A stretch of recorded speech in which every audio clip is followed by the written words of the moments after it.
Testing, 1, 2, 3. What is going on, everybody? Welcome back to the channel. Welcome back to a little special stream situation going on here. Something we've never done before on the channel, and an airport that we've never flown to, two airports that we've never flown to, or a country we've never flown to. And you know what? I was feeling bad about the lack of the Euro Tour V2 getting kicked off just because life getting in the way. And I don't know what's going to happen in the future in terms of scheduling. So why not do a little bit of flying out here anyway? I know y'all have been bothering me about SAS or Scandinavian ops, and I've been really wanting to fly in this part of the world in the sim.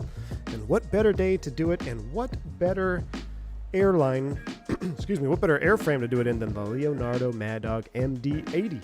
So we're rocking and rolling. We've got the freeware 2024 updated, what is this, Stockholm ESSV, and headed up to Tromsø. I don't know how to say Tromsø. Someone help me out with that. But yeah, we're going to fly up there. Got a freeware scenery that looks pretty dang good. Weather's a little bit spicy, a little low clouds, a little bit of rain, a little bit of mist. I wound the sim time back just a tad because it's dark already. It's, what, 4 something, 6 something over there. So it's already dark. So I wound it back to, I think, 1:15 or 1:27, but we still have real weather on. Just wound the time back a tad. Tromsø. All right, got Tromsø. And yes, the SAS livery, I absolutely love it, man. I actually really like it on the old 737 Classic as well. But yes, this is the one we're rocking today. I know there's a couple of variations. I really was hoping we had that blue and Betel one, the metal belly one, like for the DC-9, but we don't have that livery available yet. But that's also a really cool livery. But this livery is pretty iconic with the orange engines. We are working on one engine right now, just doing an oil change on our JT8D 217A, and we've got the immersive audio sound pack ready to rock and roll. So, brushing up on Euro Ops? No, not necessarily, Dan. Just, just want to check it out. And there's some really cool looking terrain and scenery up here in this part of the world too. So it looks like they got the Clarion Hotel Orlando Airport. Very cool, very cool. Good to see you, Zach's in the house, Dan's in the house, Thrust Set, my man. Good to see you in green. Nabil Hamdoui, Euro represent. What's up, Nabil? Perry's in the house. Good to see you, Justin. Good to see you as well. Jean is here. Twist Os Mach X, Snake Bear Driver, Zach Lewine, Aaron. What's up, man? I just joined to get angry at the video countdown timing. Sorry about that, Ron. Super Cow, what's up? Captain McGee's in the house. Miles to Budapest. Matthew F. Mr. Martini.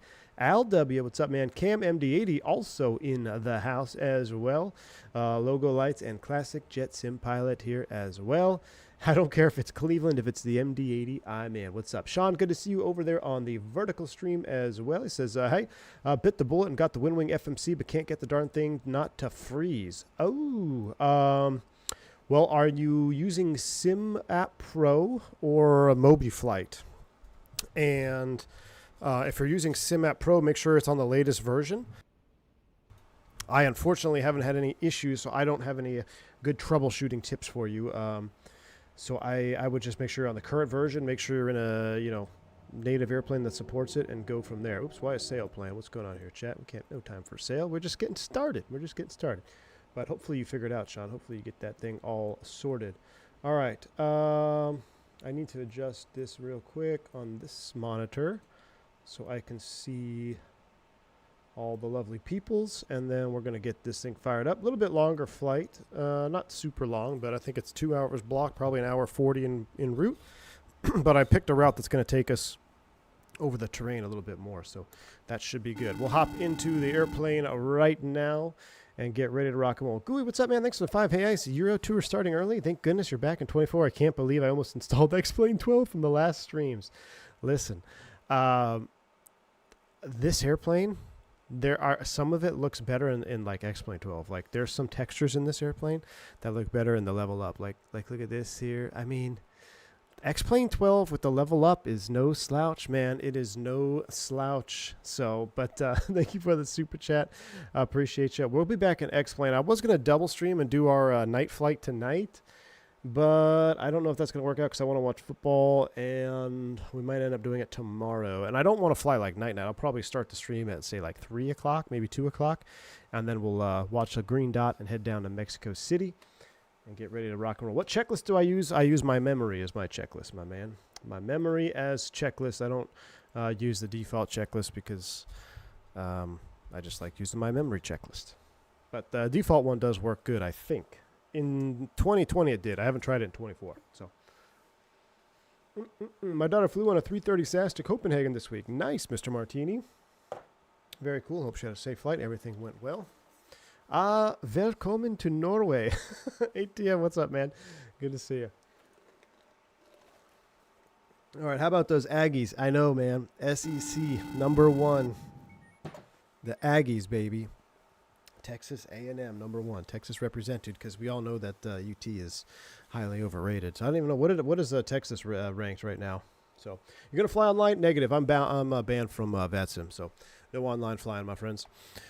All right, but we do have Beyond ATC up and running for a little ATC and a little bit of traffic as well. Just came back from Dallas after watching the Cardinals teach Cowboys how to play football on their own field. Fred, what's up, man? Yeah, what a disappointing. Oh, thank you for reminding me, Fred. I have to unsubscribe from Fubo TV. I had to freaking do Fubo because the YouTube thing with ESPN. Is that still going on, by the way? Are they still doing that? Where you can't get ESPN and Disney on YouTube TV? Absolutely ridiculous. So, anyway. Why were you banned? Long story. They want me to submit ID, and I told them to pound sand. So, that's that. All right. Let's rock and roll. Let's get the battery switch on. Let me make sure the sounds are up. They do not appear to be up. No, they are not. All right, sounds are up. Let's take a beautiful listen. Oh yeah, yeah. We are so back, chat.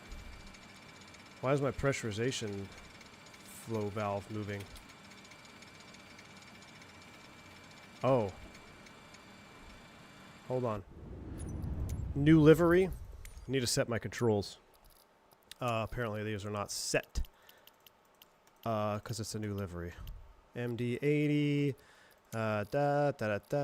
crosswinds, Cat 3, standard nose wheel, NG yoke, gotta make you MD80 as well, and I'll make you the parking brake. Alright, that's on MD80, yep, alright, done. Alright, now, okay, everything's back to normal. Pressurization wheels moving. Okay, here we go. Let's juice up the overhead. Rock and roll. Let's get some panel lighting on here. Got to love it. Okay, let's go ahead and play with our overhead here. We are on external power, volts and amps. Those look good. Ground power is connected and blue. Seatbelt sign off. No smoking can come off as well. These all stay off. Fuel tank pumps can stay off. Battery is locked. Moving my way around here. That's open. We're going to go ahead and do this. Get you set. Magic barrel ref set. What's the field elevation? Landing is probably going to be close to sea level, I believe. That looks good. And current altimeter is 2,991. So basically just set that just like that. For now, that's fine. Rate limit can stay at 12 o'clock. This is all off. Throw the logo lights on. Let's do some speed warning tests. Overspeed. Overspeed. Overspeed. Stall. Stall. Stall. Stall. Stall. Oh, that's good. Yacht amp can stay off. Radio vac. Radio vac. Am I speaking Sweden? Radio vac Venturi. All right. That's all looks good. Thunderstorm can cough. Cockpit floods can stay off. And we're not going to test any of that. It all works just fine. And oxygen up there is in the green. Way up there on the top, we can see it. And also, I want to turn on some engine sounds up in the cockpit because of juice. Okay, so that is set. Let's go ahead and get some background lighting here in our cockpit panels as well. We're building our nest. Sun may set on our flight up there. We shall see. So that all looks good. Let's go ahead and pull this out. I love the old school warnings too, Zach. Me Swedish. Sometimes I wish Douglas and Boeing never merged. Would have loved to see the MD would have made in 2000 and 2010s. Now, of course, yeah, exactly. Well, you know, that's it. That's just government for you, man. Politics, baby. Politics. Let's go ahead and start the refueling process. I already loaded the Simbrief flight plan into the EFB, so they're going to start doing that. I also have some fancy cameras angles, if I can remember my hotkeys. So that's takeoff and landing cam, and then this is our programming cam. All right, let's go ahead and program. Let's program Z-Box. All right. Let's go ahead and get clearance real quick here. Actually, let's do a pause and knit. MD80. We're going to put position here in the box route. That looks good, and I'm going to get the ATIS before we start programming everything up here. 500 broken. Landing runway 26. Departing runway 19 right. Transition level 050. 5G notice in effect. Advise on initial contact you have information Bravo. Information Bravo. Arlanda Airport information Bravo. 1220 Zulu. Wind 230 at 8. Visibility 10 miles or more. Ceiling 400 overcast. Temperature 11. Dew point 11. QNH 1012. Rain 500 broken. Landing runway 26. Departing runway 19 right. Transition level 050. 5G notice in effect. All right, cool. Advise on initial contact you have information Bravo. Information Bravo is set. Let's go ahead and give him a call. Clarence, good afternoon. Scandinavian 357 Information Bravo. Clarence to Tromsø, please. I thought he said Orlando too.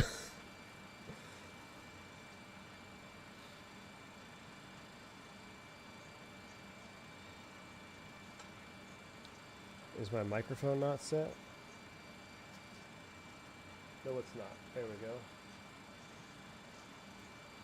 That was such a perfect radio call, too. Aviation 295, thank you for the 5 gifted memberships, my man. Very kind. I appreciate you. If you pick up a membership from Aviation, dude, shout them out and say thank you. Very, very kind. Thank you for that, Aviation, dude. Yeah, I didn't have my mic bound. Let's go ahead and try that again. Orlando clearance, Scandinavian 357 with information. Bravo, clearance to Tromsø, please.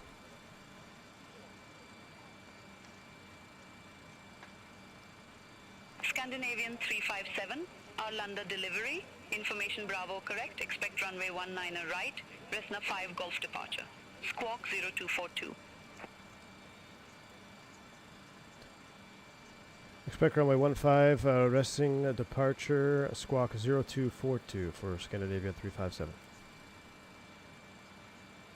Scandinavian 357, read back correct. Contact ground 121.705 when ready for push or start. We'll contact ground 121.705 when ready for push or start. Scandinavian 357. Alright, so we're going to plan 19er right for departure. We're going to be on the Resnig 2, or Resin 5G. We'll go ahead and throw that in there. We'll activate that, execute. From there, it's as filed. So looking at our flight plan, after Resna, it's direct to Gajpa, Golf, Alpha, Juliet, Papa, Alpha. All right, next page is going to be Etzen. I love FMC.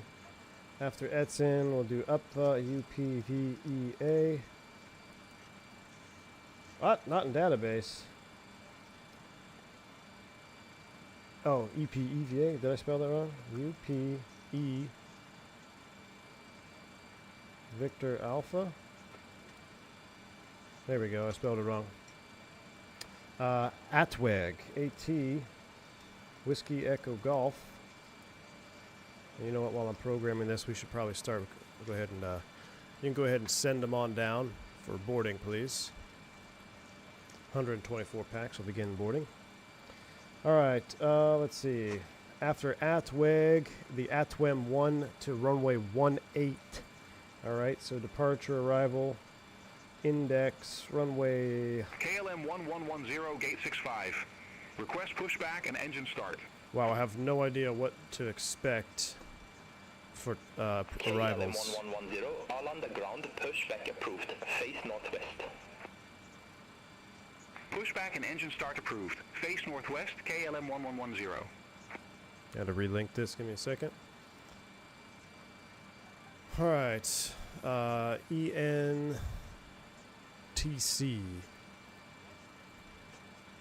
What's the juiciest approach? Do you guys know? The juiciest approach to Zulu 18.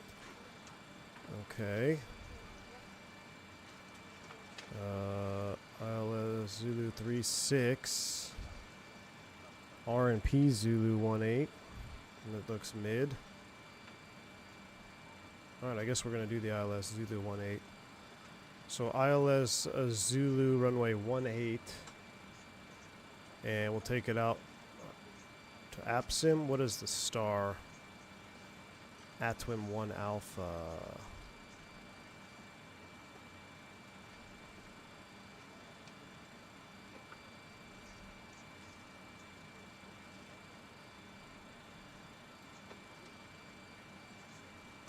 ATWIG 1 Mike. I did ATWIM. Oh yeah, ATWIG 1 Mike. Yeah, that's the star. To APSIM and then the approach from APSIM. Okay, so ILS Zulu 18. I said 307 APSIM. heavy at gate 6. Request pushback. ATWIM 1 Mike. I Execute. said 307 heavy, all on the ground. Leg Pushback approved, page. face north.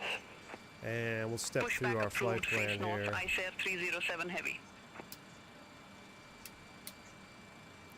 Let's go ahead and step through this here. Step, dat.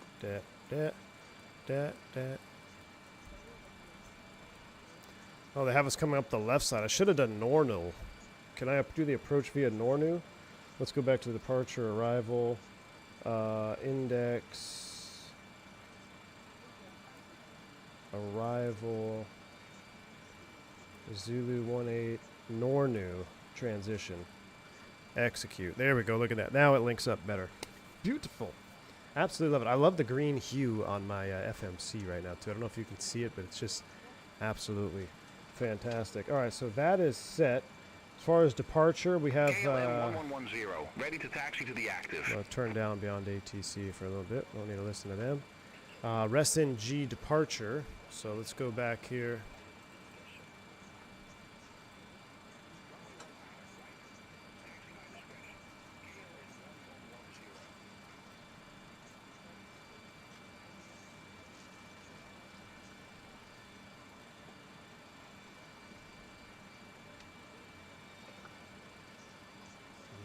Cessna 5G.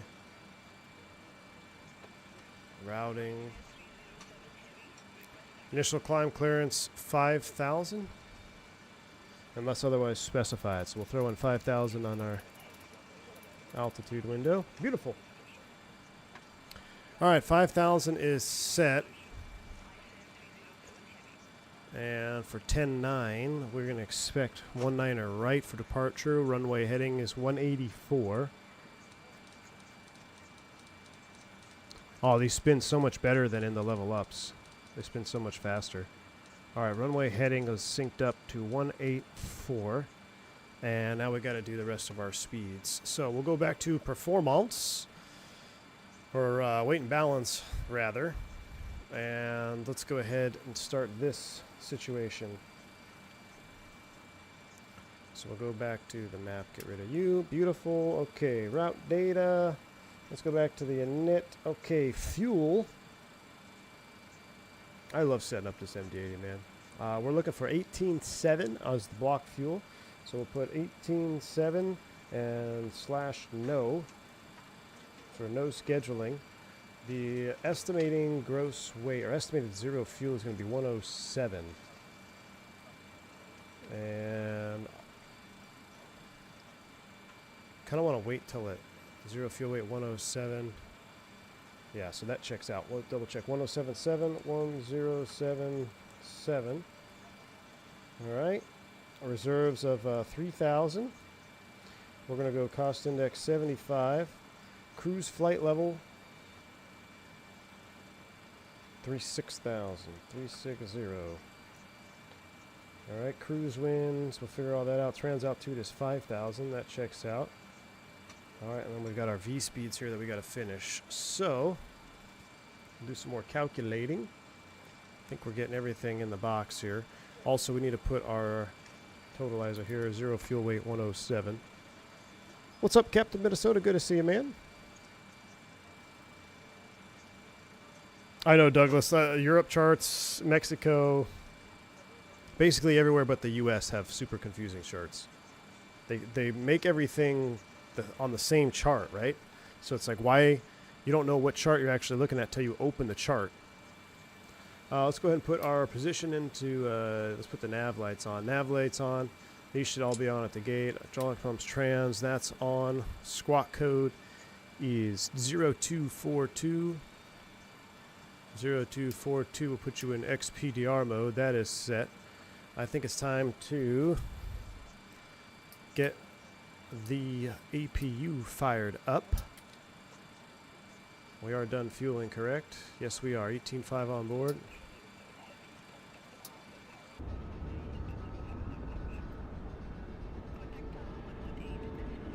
Chat, I've been flying too much X-Plane. I don't remember how to do my drone camera.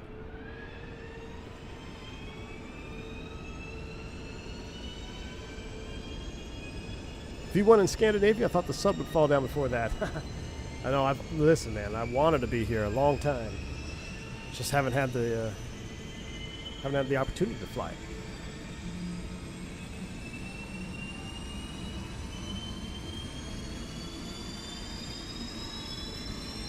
What's up, Macau? Good to see you.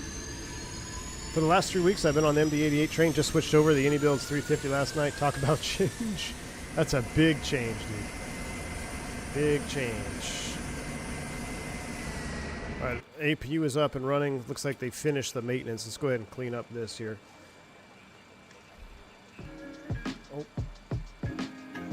Oh. I'm messing with new hotkeys. I'm messing with new hotkeys today. All right, maintenance. We'll close up the engine cowls. That is set. As far as ground, fueling is completed. We can go ahead and go APU on bus. APU is on bus. That looks good. So external power switches could come off. And cockpit to ground, you're clear to disconnect. All right, we are almost done. Just a few more peeps. So let's finish our perf speeds. We're planning on runway 19er right. Dry. 29er 9er 2 is fine. OAT. OAT is where? Oh man, I'm having rusty, chat. We haven't been in this airplane in a while. Where the heck is the OAT gauge?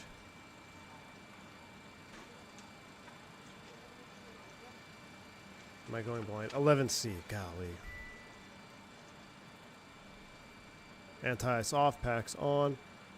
And takeoff weight, estimating, let me just run the estimated takeoff weight number is going to be more conservative. Let's call it 126.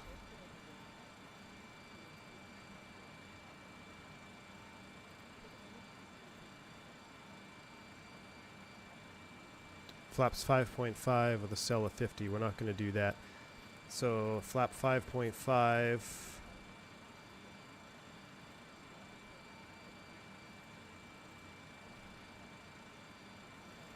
Come down here. CG is 15.7. We're going to use flaps 5.5. Long trim of 5.5.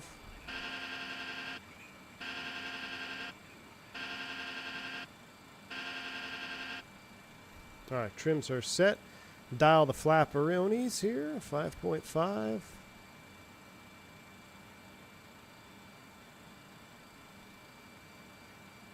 All right, 5.5 on the long trim is set. Let's go ahead and get the APU air on. APU air is on. We'll reset that. Let's take a look at a couple of these messages here.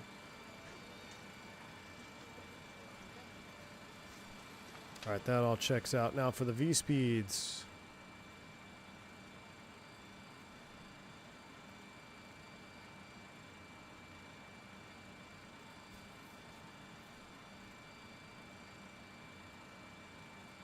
Oh my gosh. Weight and balance and performance seem to be on opposite tabs. Okay. 136, 41, and 50.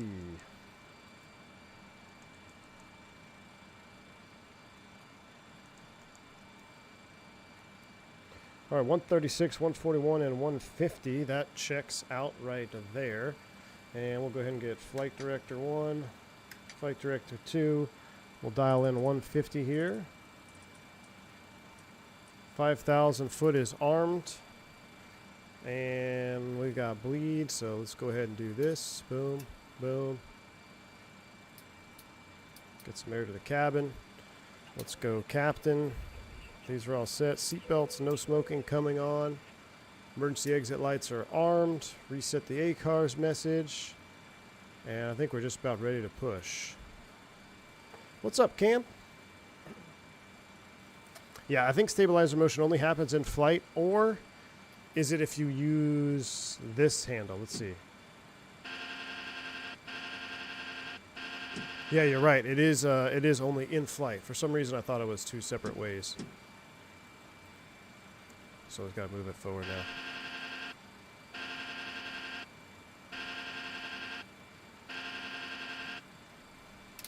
All right, transponder's on. Trims are set. TO is set over here on the TRP panel, 19.4. All right, I think we're ready to go. Make sure all our doors are closed up here on the outside. Aft service door will close you. Chat, we're ready. Now, we are going to need a taxi diagram because I am super unfamiliar with where we are.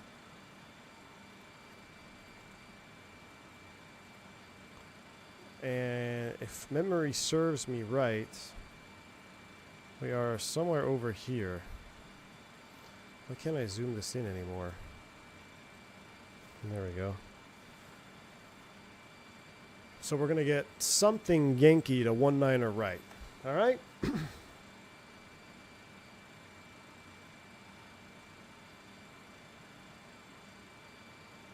All right.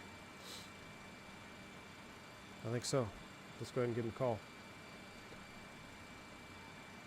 Orlando ground, Scandinavian 357, ready for the push and start.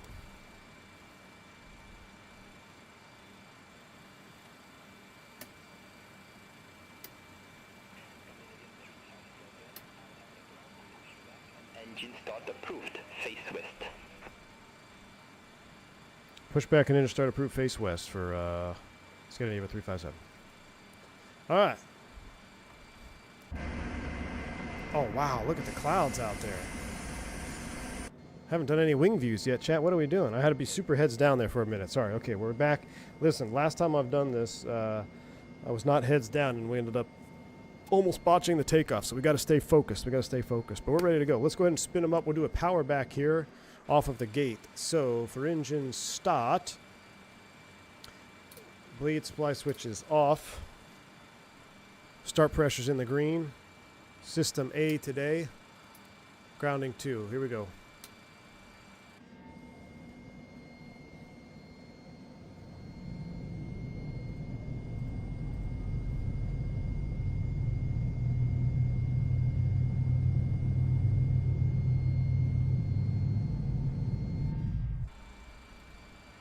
Max motoring.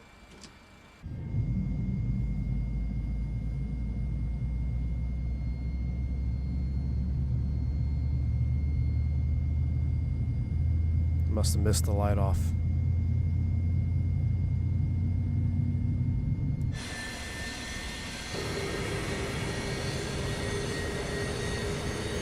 I'll tell you what we'll do. We'll go outside view for number 2 right here. We got a good start on number 2, so we'll do outside view for number 1. Scandinavian 072, contact Orlando Tower 118.505. And I'm going to put the fuel on early and then head outside. Right about now.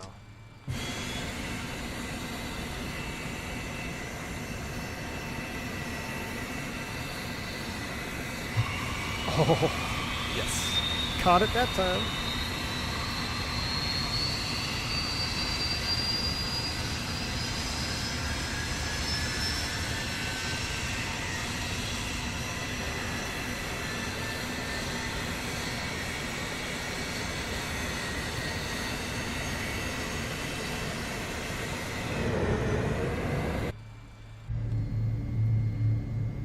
All right, we got 2 good starts.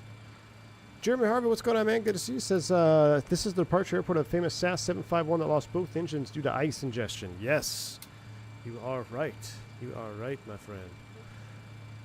All right, left, right. Battery is not charging, or discharging rather, so let's go ahead and take the APU off bus. Gens are online. APU air can come off. APU master can come off. Reset the flight attendant call. We will go supply switches auto on both of those. And we need to get pitot heats, which is on Captain. Very cool. No windshield defog required or anything right now. So let's go ahead and we are cleared for pushback.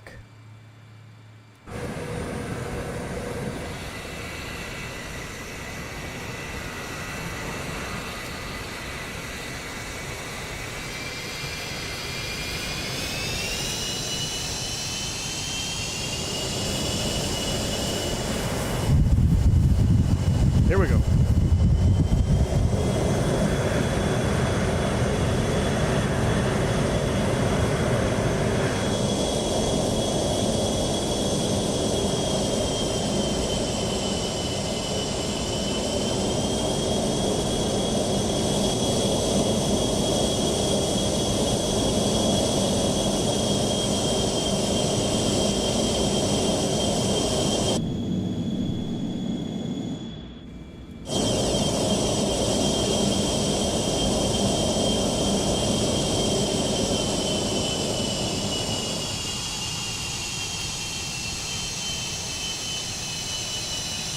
All right, park brake is set. Pushback complete. We're going to do flaps to 5.5, which is 2 clicks, I believe.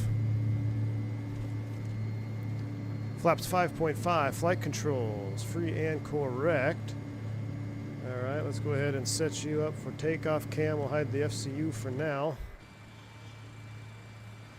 And let's go ahead and press the takeoff. Takeoff is set. We'll test the takeoff config. Takeoff config good. We're not using auto brake, so we don't need to arm the speed brake. All right, let's go ahead and call for taxi.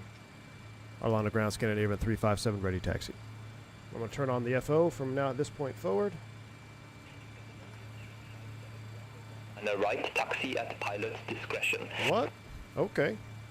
Runway 19er, right, taxi my discretion, Scandinavian 357. I like that. I don't think I've ever had that taxi clearance in my life. Taxi at your discretion. All right. Taxi lights are coming on. Everything else looks good. Virtual flight diaries. My goodness, dropping the 50 gifted subs. Virtual flight diaries. Thank you so much, man, for the continued support. Very, very kind. If you pick up a membership for VFD, make sure you shout them out. Say thank you. Too kind of you, sir. Really, really appreciate that. This taxi is brought to you by Virtual Flight Diaries. Thank you, man. I appreciate that support.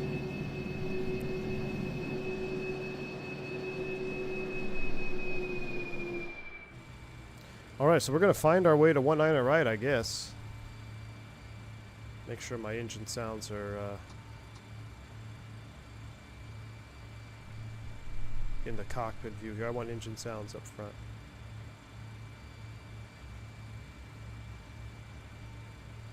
Just a little bit of immersion. All right. Good old SAS and everything. Yes, cool. Remember this one so very much? Yeah, dude, this livery is legit. Look at all those SAS Airbuses over there. All right, so our discretion. Let's just go straight out to Yankee, I think. We'll take Yankee over. Taxi at your discretion wasn't where we were taking off from an uncontrolled aerodrome. Well, the more you know, right? Ooh, la Lufthansa over there as well. Lufthansa. Oh, is that Norwegian? What's that airplane with the red nose? I want to fly that into Level Up, because Level Up is goated. Mix, thank you for the 7 Canadian as well. Oh yeah, ATC. Well, here's a super chat at my discretion. At my discretion. Thank you, Mix. Appreciate the super chat at your discretion, my man. Very kind.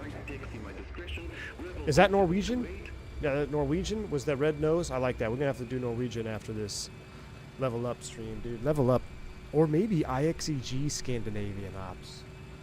I don't know, guys. I'm kind of hooked on the 7.3 right now, to be honest with you. Just because we haven't flown any 737s, like, hardly at all in the last year, because we've been waiting for PMDG. Look at this guy. What's this? Iberia 320 Neo. Look at this sexy mother right here. Hello. And he says he doesn't know his new types. I don't, dude, for real. 100% don't. I actually saw a class drop the other day. Not looking good. A couple other guys dropped in front of me, pushed me down even further. We got like a super old class, I guess. Where's Flight Navy? He's probably flying. Raybon 2728, hold position for traffic. Hold position, Rebel 2. There be an Ola.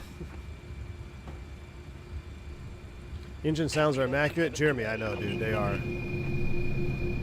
Love giving it a little bit of juice there for taxi. Like how it goes from that high-pitched whine back down to that deeper tone when we're at idle. That's so realistic. I really wish the 727 had an immersive audio sound pack. I think we'd fly it a lot more. Watch this.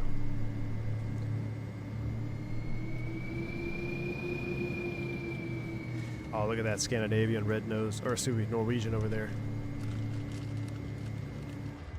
Real life, chat. This is real life. Look at all the trees are even dead because it's cold out here, right? It's wintertime. Full-blown winter up here. Say hello to Bergen Kjørgen from the Kjørgen Fjords for you.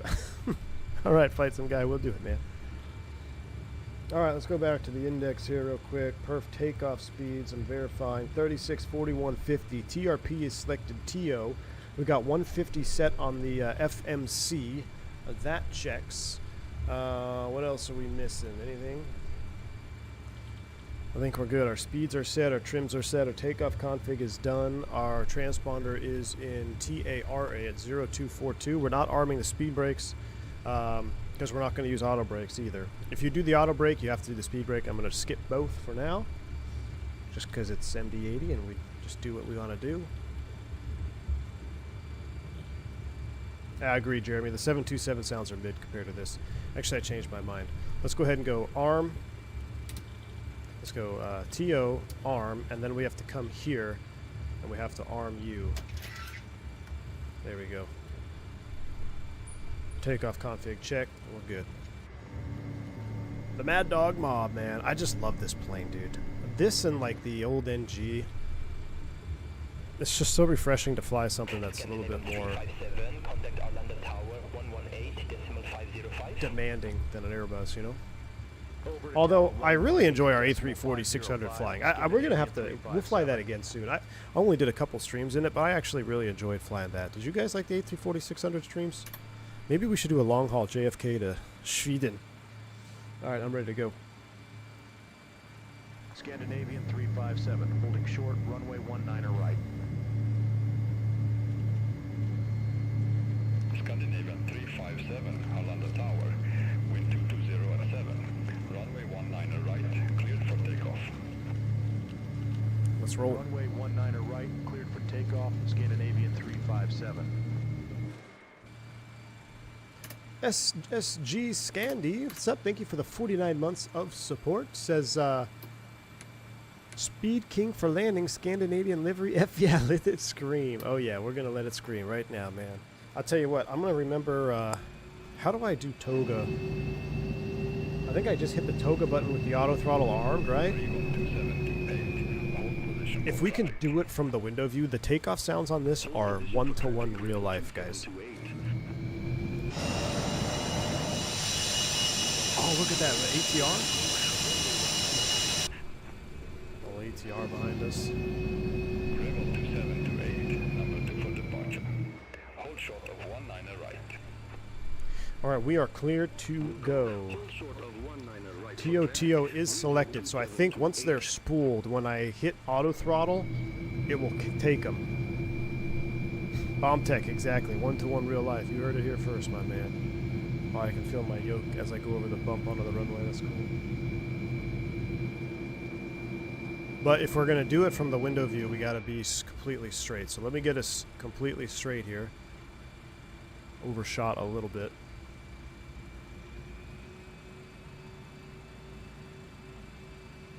So I think right about there will be good on the power, and then I go auto throttle on, and it will capture it. All right, we're clear for takeoff. Are y'all ready? Yoga's in chat. Spool them up, 40%.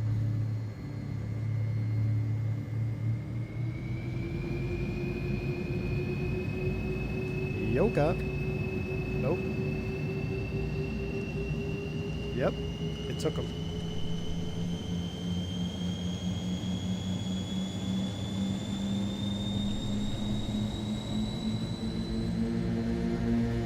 So good. So good. Clamp. Level 2728. Runway 19 right. Not on the center line at all, but that is your fault. D1. Rotate. A little bit of a crab. Positive rate. Gear up. Fly with.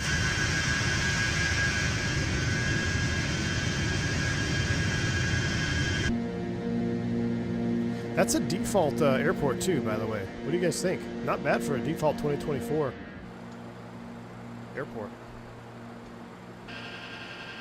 Trim it down a little bit. All right, here comes 1,000 feet. 2728. Arlanda Tower. Wind 220 at 7. Runway 19 right. Cleared for Oh, takeoff. it does this on takeoff. We're not going to crash. There, it just does that little weird. All right, nav track, VNav climb. TRP coming to climb. Scandinavian 357. Contact Stockholm departure 12 for decimal 105. Contact Stockholm departure 12 for decimal 105, Scandinavian 357.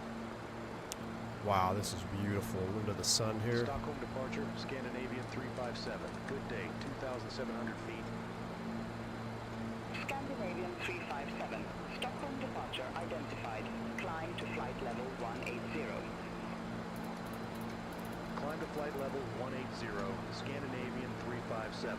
All right, 180 is armed. 180 knots.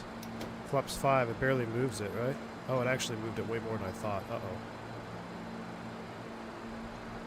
I thought we were just past 5. Maybe we took off flaps 5 instead of 5.5. I don't know. Wow, look at the weather. We gotta turn the weather radar on.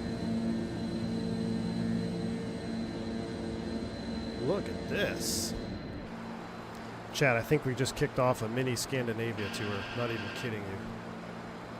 I am not even kidding. Slot's coming up. Let's clean it up. I'm pretty sure we just did a Scandinavia tour. We're at a 5,000. That's transition level, so Magic Barrel ref. Lights, nose lights.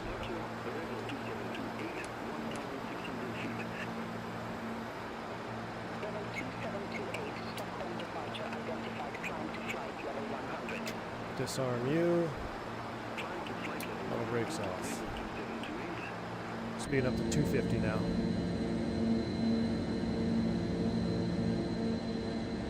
Wow, look at the boats down there. Now, I've got a whistling window. I can hear it already.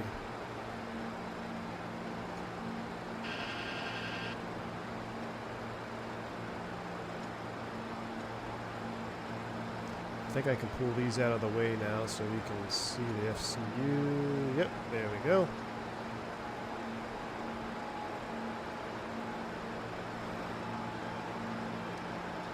.250 on the speed.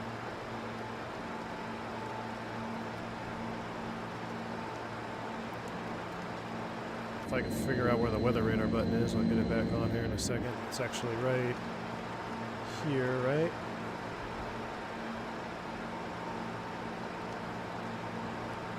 Weather off. Where's the weather panel? Where's the radar panel? It's right here. Oh yeah, power. There we go.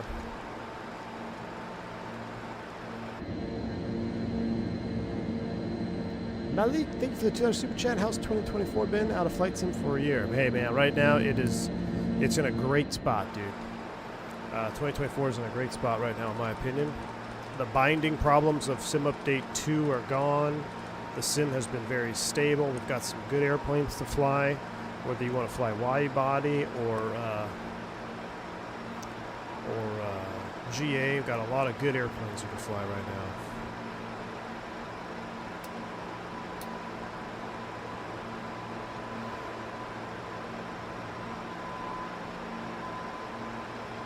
Outside air temp is holding at 11C.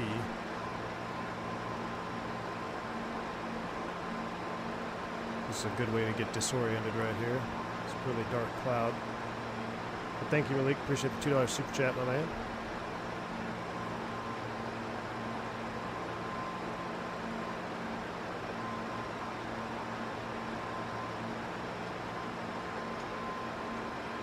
Oh, we're going to get a breakout. A little bit of ice on the window. We're going to have to turn our anti-ice on.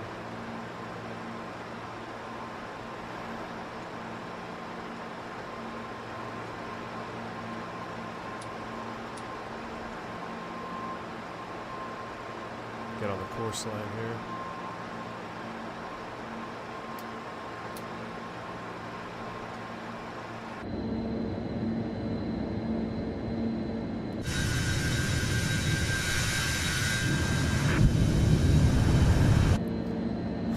Beautiful cloud formations. The YS-11 made me want an Electra.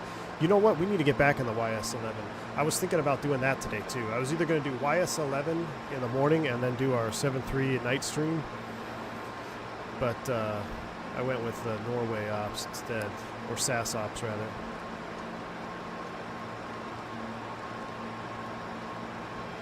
But yeah, we're going to fly the YS-11 again here soon. Yeah, the compass behind us, man. I know where the compass is. Real world, it should be back here. And there's a little mirror that you could flip up. Right there. I know that trick. I jump seated on the MD80s.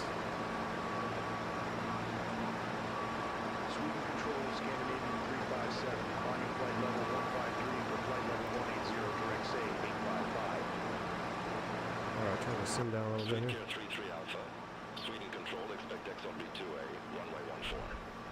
Expect XOP 2A, runway 14, Swedish 33 Alpha. Alright, let's see if we can't go autopilot on. Scandinavian 357, Sweden control, radar contact, climb to flight level 360. Climb to flight level 360, Scandinavian 357. Finnair 8 Sierra uniform, contact Helsinki 360 control, VNAV climb. Bye-bye. Listen to the engine thrust come down. Did you guys hear that as I turn on the engine anti-ice? We don't need it anymore, so let's turn it back off. We'll keep the windshield on for a second. Sweetcare 33 Alpha, XOP 2E, runway 14. Report ready for descent. What are we doing with our speed here, Chiefs? 2E, runway 14, ready for descent, Swedish 33 Alpha. What are we doing with our Sweetcare 33 Alpha, speed here? descent to flight level 150. Descend to flight level 150, Swedish 33 Alpha. I wonder if we had a little bit of ice in the pitot tubes. Sweetcare 33 Caused it to Alpha, shoot up 2NH like that. 1012, expect the RNAV Our runway pitot heats are 14. on, right? QNH 1012, Yeah. expect the RNAV runway 14, Swedish 33 Alpha. Spinnaker 61 Alpha, descend to flight level 150. Descend to flight level 150, Spinnaker 61 Alpha. I'm gonna go vertical speed 400 here. We'll climb. We'll speed back up. I don't know what that was all about. 33 Alpha, descend to 3,000 feet. Kia NH 1012. All right, we're still LNAV, and I got 360 is armed. We're vertical speed 400 here until we can speed back up. We dumped all our speed there. I don't know what that was all about. Ryanair 11. Victor November.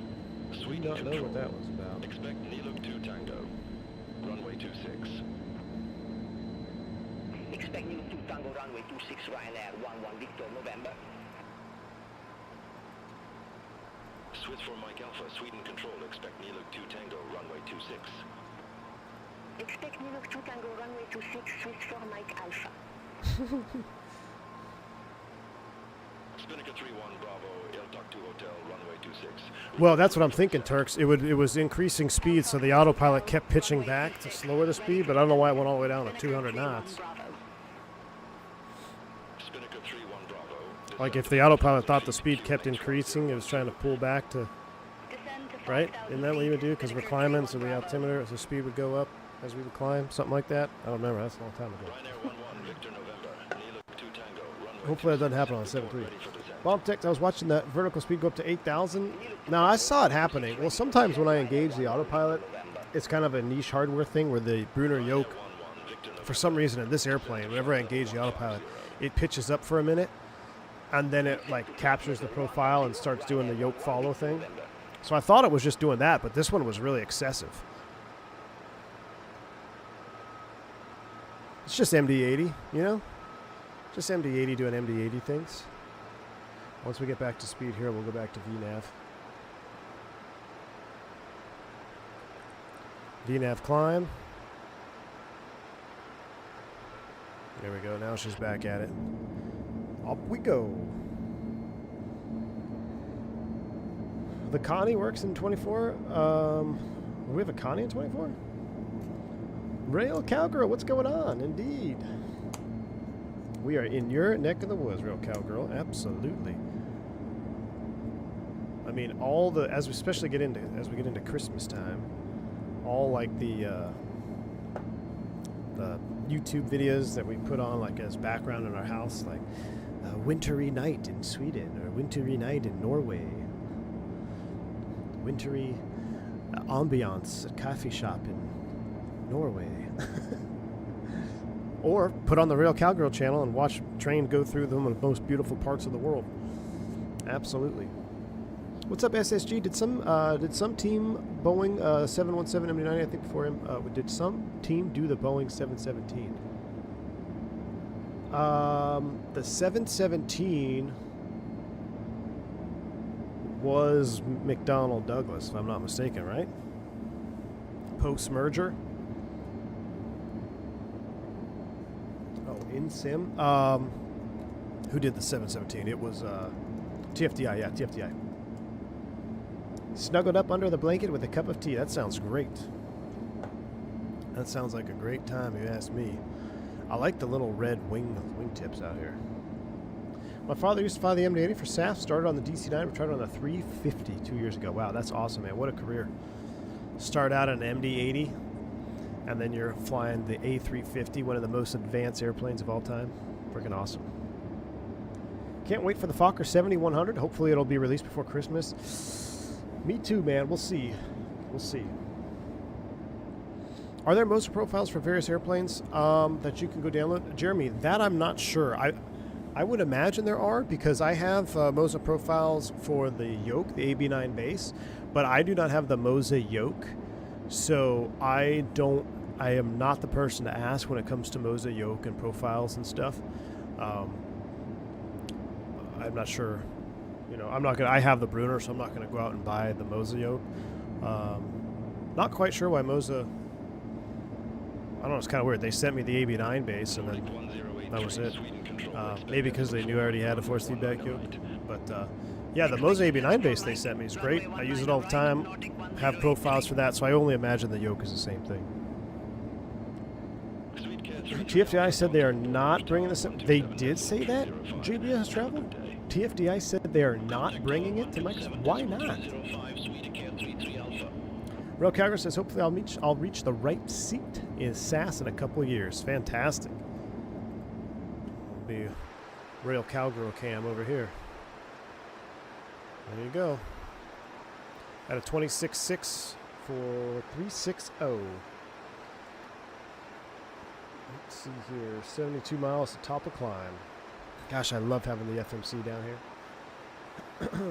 I managed to fly LaGuardia to Dallas on a 56-seat all-business configured Fokker with American during the 2 years they flew it. Oh, yeah, dude, the Fokkers. I can't wait for the Fokkers.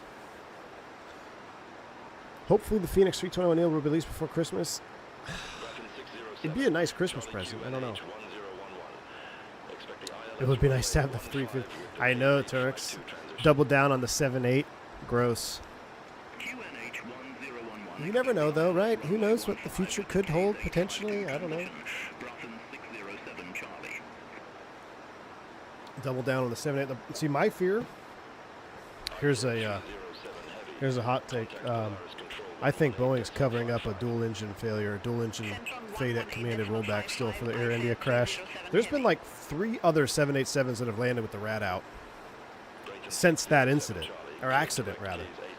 I think there's something going on, man. And if that ever got out and they grounded the 787, that would just be big problems. Big problems. Thinking about the AB6, Russ D, from what I can tell, the AB6 is fantastic. I know XP72 is rocking the AB6, and the AB6 will do everything the AB9 does. It's just in a smaller package, and you actually get some more functionality with some additional buttons. So I think the AB6 is a great choice. Absolutely. Just had my 2-year engine exam. I'm cooked. Just had my 2-aero engine exam. Is the yoke motorized moving with up? Yes, it is. Yes, it is. Did you see it moving with the autopilot there? It'll move with the autopilot. Yes, it is a force feedback yoke. My brother just brought the Moza base combo, so I hope it's just as good. It should be, Jeremy. Should be. I can't wait for Moza to bring out some additional grips. Like, I think the grip, the swappable, I guess, yoke grip thing would be awesome. So you could buy, an MD80 yoke or a 7.3 yoke or a Cessna 172 yoke. That would be really cool to be able to add on different grips. What's your thoughts on the UPS crash? Dude, horrific, man. I actually was thinking of watching I want to see the NTSB report. I haven't watched anything on it, dude. It pisses me off, like 5 minutes after the crash is reported. You got all the ambulance chasers on YouTube. And I don't care if you're a good person or not. Like, for example, I think Blanco Lirio is a good person. I don't think he's mean. But you cannot tell me that jumping on YouTube and recording videos about loss of life accidents 10 minutes after they happen is not ambulance chasing. I mean, that's literally the definition of ambulance chasing. And I don't like that. So I just stay. I don't watch anything. I don't watch any videos. I don't want to hear anybody's speculation. It's absolutely tragic. It's horrific. I know people at UPS. I have friends at UPS. Just an all-around terrible situation. And I watched all the videos. I was seeing it, seeing the videos. The first thing I thought, too, JBS Travel was American 191. That's the first thing that came to my mind. I don't know how. I mean, obviously the engine came off. The MD-11 has had issues with the wing pylon, right? That's what 191 was. It was that aft pylon bolt that came loose, and it partially had to do with maintenance because they were not taking the engines off correctly, right? They were using like a forklift instead of doing the proper procedure, and it was causing excess stress on the bolts.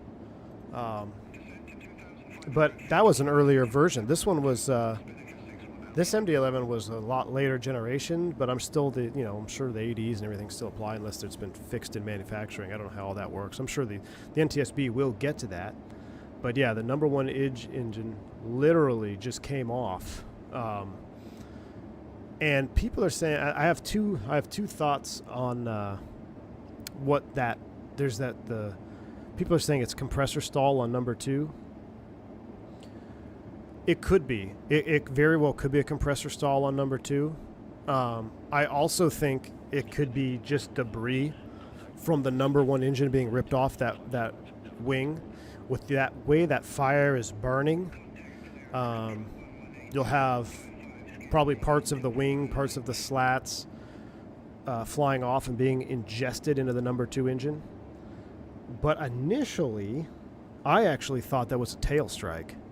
I initially thought that was a tail, like they lost the number 1 engine, and for whatever reason, they can't get airborne, and they're coming to the end of the runway, and they just, in an all-out effort to get it off the ground, they're just yanking back, and it hits the tail. That was my initial, because it didn't, if it would have happened more than just like that really quick flash, I don't know, man. It could have been, I don't know. You hit the tail, right? Maybe you rotate early. In pandemonium, you rotate earlier, that causes excess drag, then you can't get off the ground.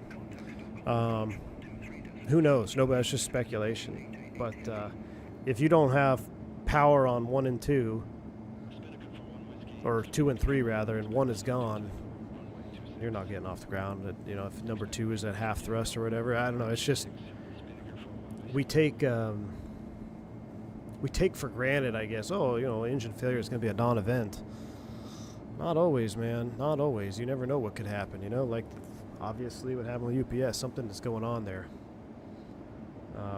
But just from the video footage we have, it looks like there was nothing the crew could have done. I mean, it actually got airborne a little bit, so that leads me to believe one of two things. Either the other two engines were not producing full power, or something happened where maybe they rotated early, causing drag, tail struck, and then came off. But then I don't know. Just speculation, man.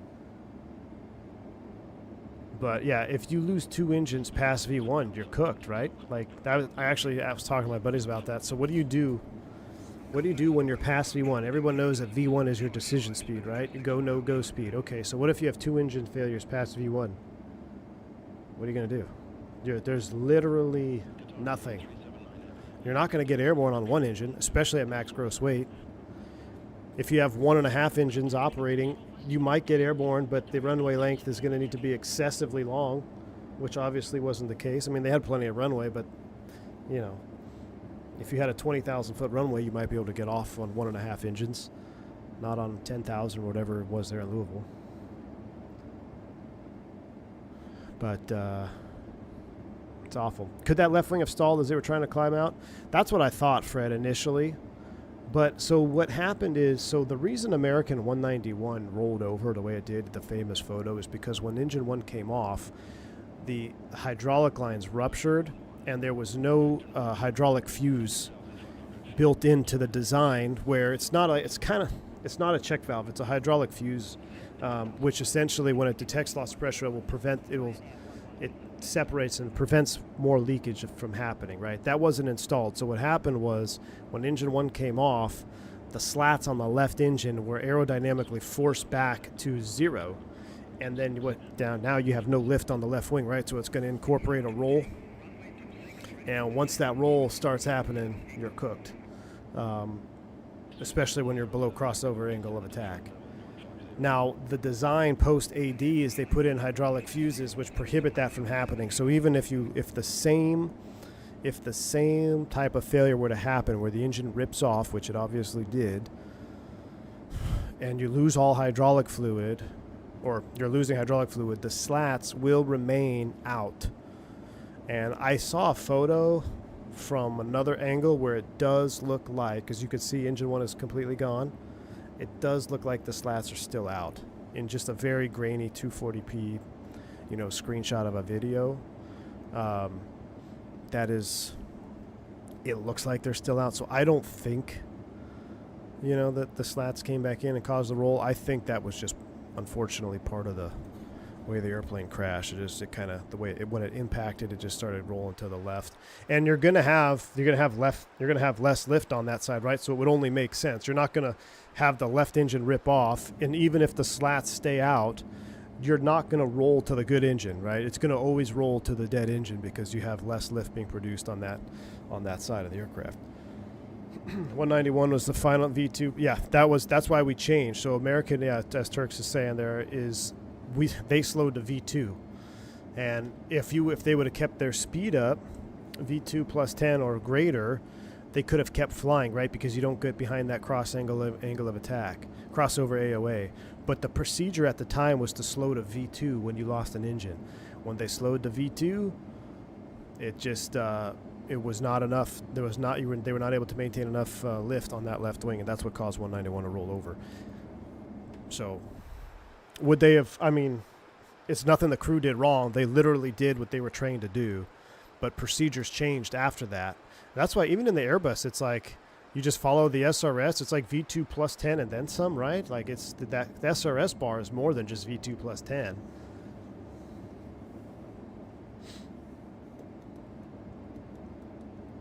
Yep, that was a hard lesson we learned. And absolutely diabetic lead, right? You have the wing fire on the left side, and there's going to be less. It's not going to be as efficient of a wing. You've got the pylon ripped off. You got the wing fire. I'm sure parts of the wing are melting. I don't think they just rotated and rolled over. I think it just coincidentally rolled to the left because they just didn't have the power to climb away. Supposedly, they were pretty close to max weight, right? So you're going to need all the thrust you can get. That's a long flight, Louisville to Hawaii. It's a lot of gas, A lot of gas, a lot of freight.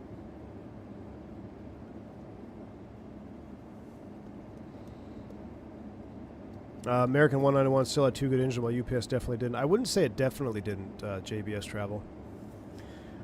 I mean, if you go look at tail strike videos on YouTube, just go look at like 321 tail strike, or try to find a tail strike video in semi-low light, and they look like sparks to me. But I mean, again, we're just speculating. You know, in the last-ditch effort to get the airplane off the ground, as you go off the end of the runway, they're pulling back, and they bounce it off the tail once.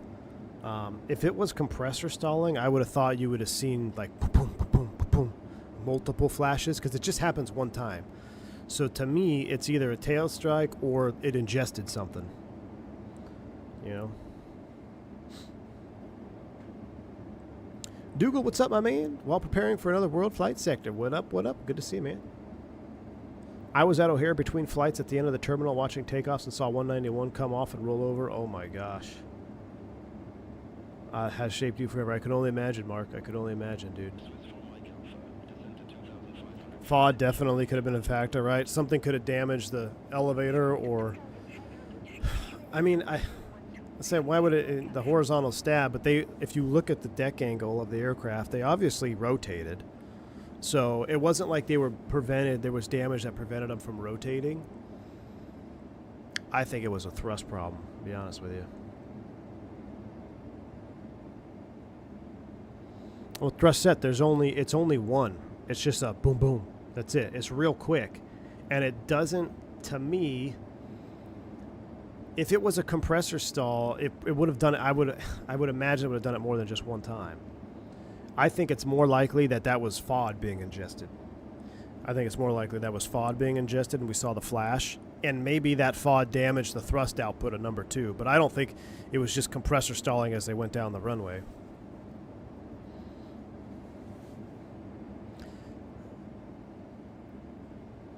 Childhood friends, parents, both of them were on 191. Oh, dude, that's sick for you, man. It's tragic.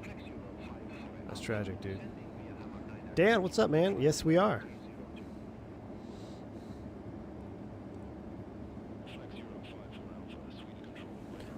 So it's almost like, you know, there's been some horrific cargo wrecks. We've had that one. We've had the National 7-4 out of Bagram. That one was horrific. So that guy, the first officer, was somebody that worked at my operator. It probably wasn't at max, but it was pretty close. Probably close. I mean, they were pretty heavy, from what I've been told. How do you have 2 different live videos? Yeah, I got. So you're on the that's the vertical stream over there, man. That's optimized for cell phone and flight tracking. On the link at the top of that chat box brings you to the full broadcast. But just a beautiful day cruising above Norway. All right, let me zoom this out here. That looks good. We'll go back to our progress. Descent, cruise.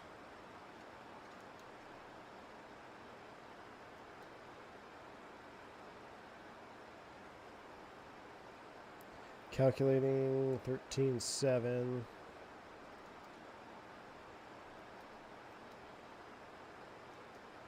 Got a hold in there. We're not going to worry about that hold, I'm sure.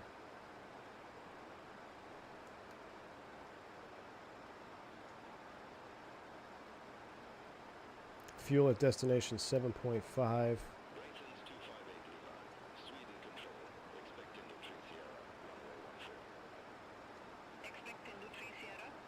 Estimating descent at KVNB. What's that?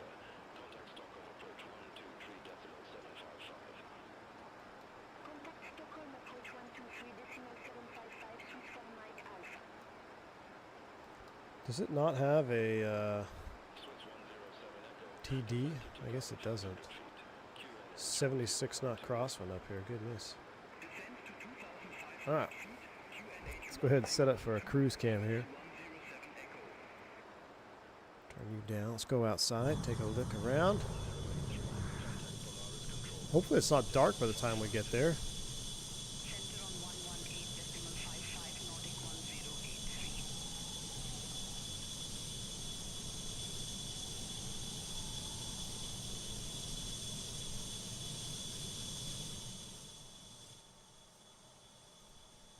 We'll get the, did the NTSB do another press briefing today or no?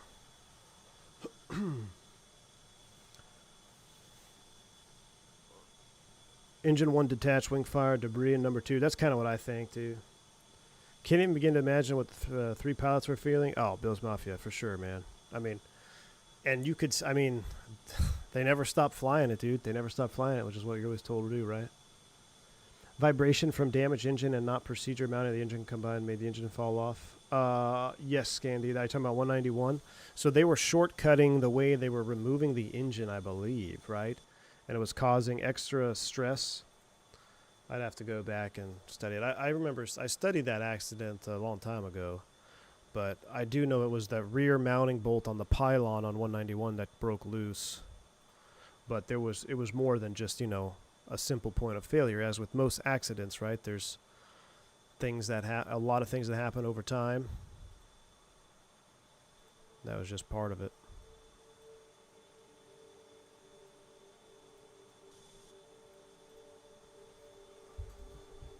I saw an MD80 holding short of one left in Tampa a couple weeks ago. Such a wild sight. Yeah. Was it a laser? Was it laser? Or not laser. What's the there's a bare metal one over there that I've seen in Tampa. World Atlantic, maybe? I think it was World Atlantic. I doubt the slats retracted on the UPS crash. The plane never rolled until... Yes. Turks, that's what I think, too. And like I said, there's one photo from a different angle where you can see the left engine is off, where you can see both wings before impact. Now, it's super grainy, super low res, but it looks to me like the slats are still out. And I totally agree. I think the slats, I think the hydraulic fuses did what they were supposed to do, and they kept the slats out. I think it's just part of the inherent damage that it when it impacted, it rolled left. I don't think that wasn't like the contributing factor.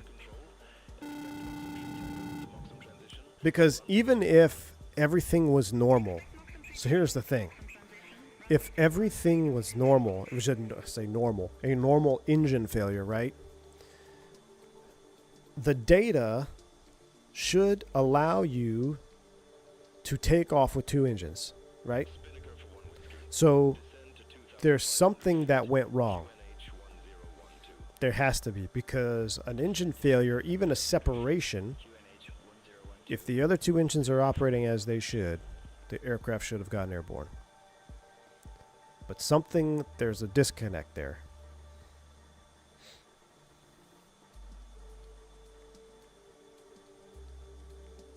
Migs, thank you for the 7 Canadian, man. Appreciate you. How was your final banana flight? I never had it, dude. They canceled it. Can you believe that? Thanks for the 7 Canadian, man. So the wife had tickets ready to go. We were going to fly out. The next day is a beautiful day for flying. The night prior, dude, they canceled the whole thing. I couldn't believe it. Pissed. So I never got to do my Fini flight.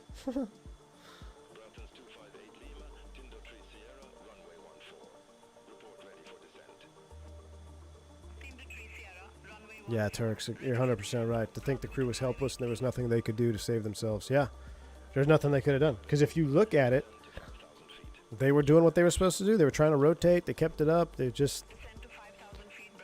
even got it. It got airborne like 50 feet-ish, right? Stuck in ground effect and then roll over and impact. Unreal, man. Was it 150 feet? I didn't know they got that high. But either way, it looks like they kind of got out of that ground effect, and then that was it.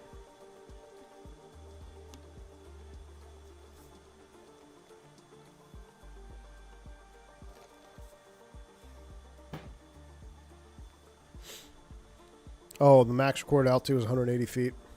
All right. Terrible, man. Terrible.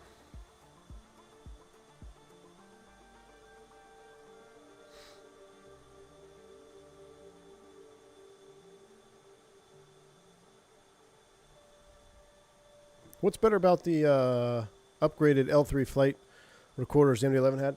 It's more data, right? I'm not too sure, but I think anytime you hear like it's an upgraded flight recorder, they probably have more parameters that are recording, maybe higher quality audio, something like that. So it's not just a rudimentary data recorder. It's got more advanced recording capabilities. Good afternoon, Crossman. Good to see you. Were you at least able to get a copy of your final flight release? Nope. Nope, Crossman, because my final flight, I didn't even realize was my final flight. Kind of sucks. More heat resistant, probably. How does your Wingwin FMS work with the MD80? Mobi Flight, baby, Mobi Flight. Using the Mobi Flight MD80 profile, it makes it green and amber, and I got a little bit of red hue here because that's from my my LEDs that I'm running for the cockpit ambiance. But it's awesome, man. It turns to text green and everything. But Mobi Flight, you can download profiles for it. I thought Mobi Flight was dead to you. Nah, not yet. So it ended up being your final flight, a Cancun turn, Bills Mafia, which is fitting.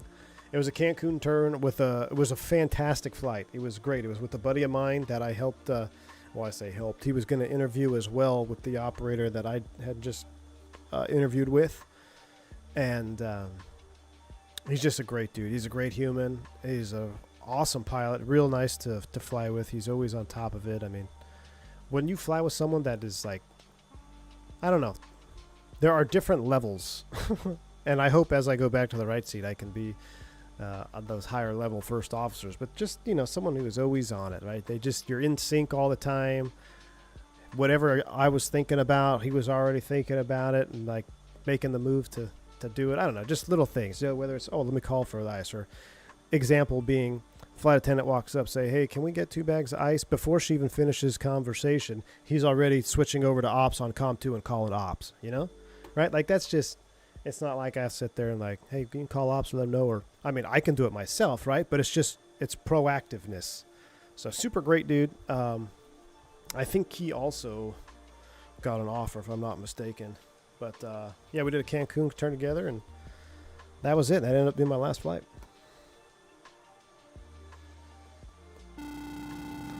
Who want to take my Cancun victory lap on Saturday? Still holding out hope it's part of the 10% that will cancel. Oh, yeah, I know, right? They're shutting down flights.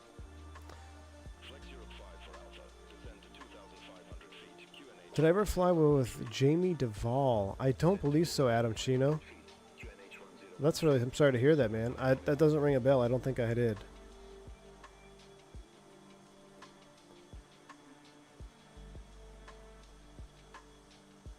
Migs, thank you for a Canadian Super Chat. Appreciate you. It says maybe it was for the best after that rudder panel lawnmower incident on Takeoff in the sim.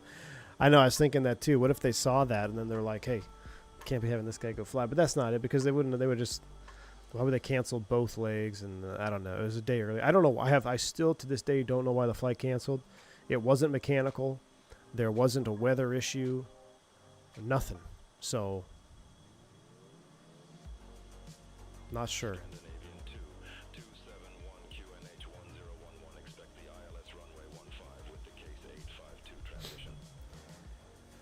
Michael Kirk, I know, man, starting all over. Government shutdown, maybe, but a Tampa turn?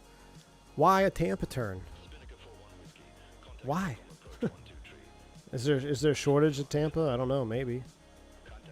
Is Tampa one of the 40 affected airports? I know Dallas is. I know a lot of the big, I mean, there's a lot. I mean, 40 major airports, it's a lot. Yeah. Yep, Nixana, exactly.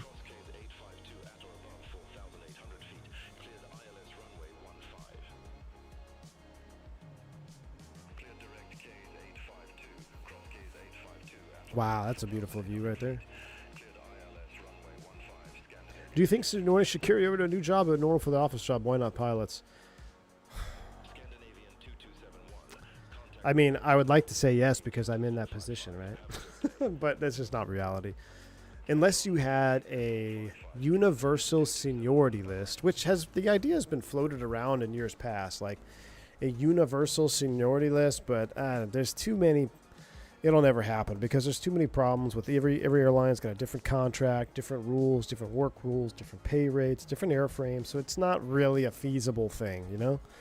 It's not really feasible. That's not how it's ever been. I don't think it will ever be that way unless everything consolidates down to one national airline. Who knows? Yeah, Turks. Yeah, you were there, right? Yeah. It's a bummer, man. I can't believe it, dude. And I loved Tampa ops. Our ops in Tampa were great. Get a little pay away for the flight home.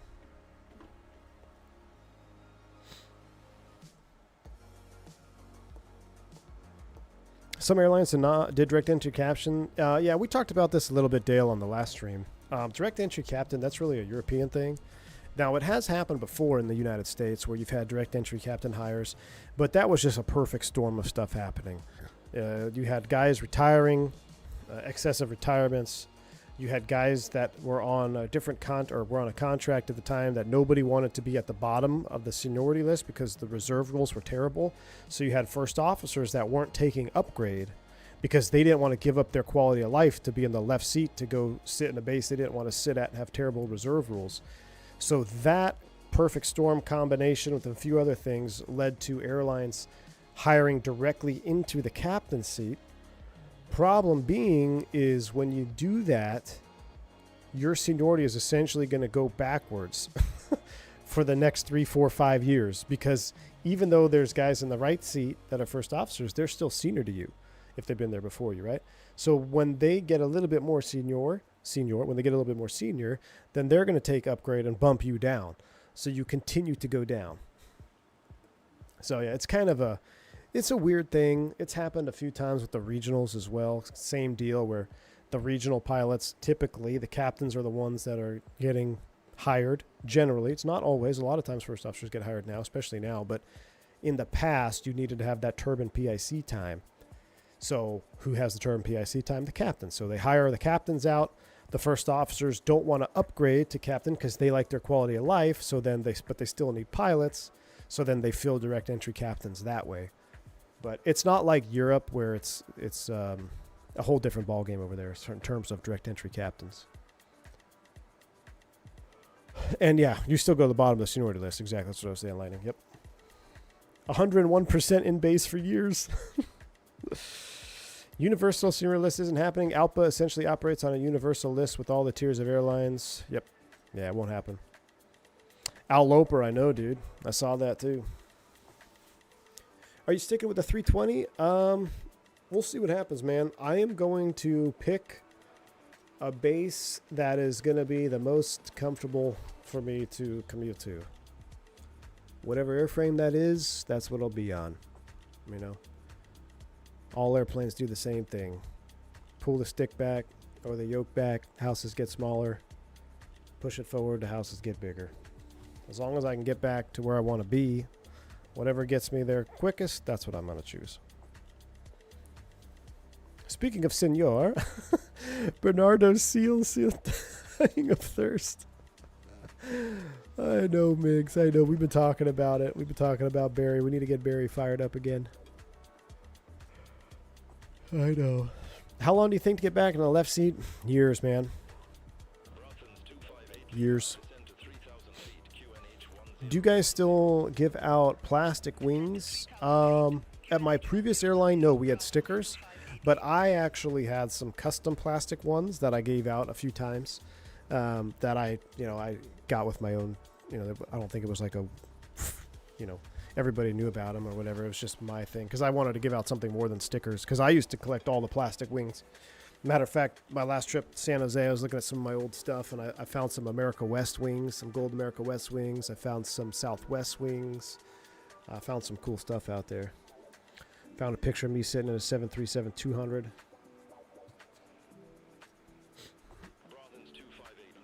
Couldn't the airlines force the FOs in the captain seats?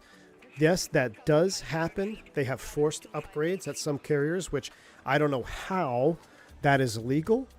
I am 100% against it. I don't know what carriers still do it. I've seen this at the regional level. And forced upgrade is something that should never be done. Because if a first officer does not want to upgrade, whether it's probably 99% of the time because they don't want to change their quality of life. But what if it's that 1% of the time where that first officer is not particularly comfortable being a captain yet? Maybe they need more time. Maybe they want more time in the right seat. They want to see more seasons, right? So generally speaking, I always said, once you see 2 full seasons, you're ready to upgrade, right? So when you're in the right seat, you get hired. You see 2 full calendar years. You see all the seasons twice, spring, summer, winter, or spring, summer, fall, winter. You see all those twice, you're ready for upgrade. Now, what if there's somebody that wants to see it a 3rd time or 4th time, right? They're just not really comfortable being in a leadership position, and you're going to force them to upgrade? That is a recipe for disaster, in my opinion.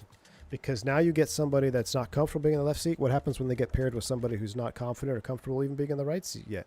You get a week-on-week crew up there. Recipe for problems, right? Is it Delta? Please say Delta. Allegedly. Would you still recommend becoming a pilot at 18 to an 18-year-old today? Listen, if being a pilot is what you want to do, then I would do it. Because if you don't, you're just going to think about it, and it's going to bother you, and it's going to end up being a regret. If you're 18 right now, I don't know if you'll see 2 pilot ops till you're 65, but there's no time. Like, if it's really what you want to do, then do it.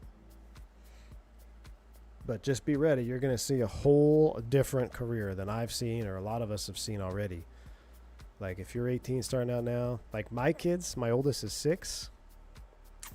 I personally don't even think my career will be there for her when she's 65.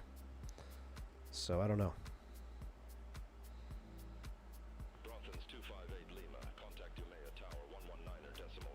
I wouldn't recommend a junior upgrade right now. The old reserve system was a no-brainer.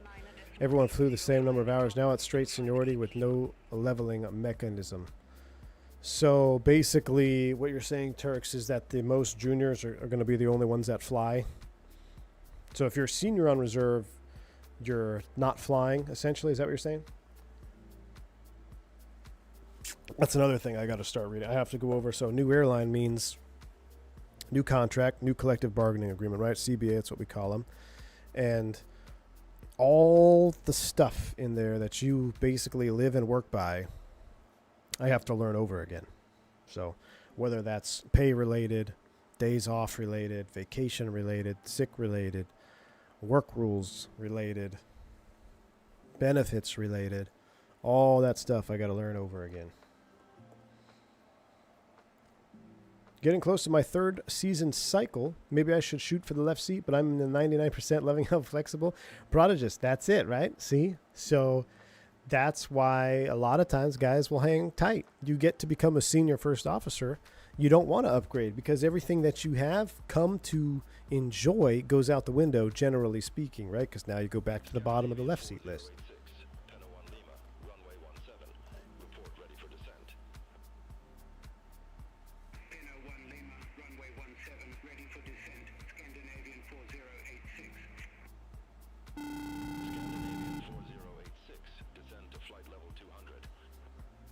Turk, thanks for $2 super chat. How much would it take to get fake Turks banned? What? Oh, because we have Turks and Turk in the U.S. Thanks for $2 super chat, man. I'll just have to start calling you Turkaren so we don't confuse them. Turkaren, the U.S. Thanks for $2 super chat, man. Junior pilots will be doing 85 hours a month. Senior guys will have to go through the sims for landing currency in the slow seasons. Wow, that's wild. That's like that's crazy, man. There's no leveling system. All the Turks are taking over the chat. Maybe we should fly Turkish A350. Swim and climb. When you move company, do you go straight into the no, nope. Straight to the right, straight to the bottom, baby. Straight to the bottom. Is captain seniority determined by when you switch? Higher date, Tyson. Higher date. All about your seniority number. Your seniority number is given to you on day 1 of school or class, and everything that you go through for the rest of your time at that airline is based on that seniority number.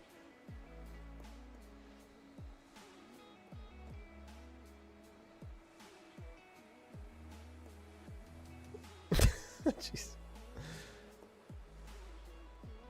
The Turks are coming. The Turks are coming.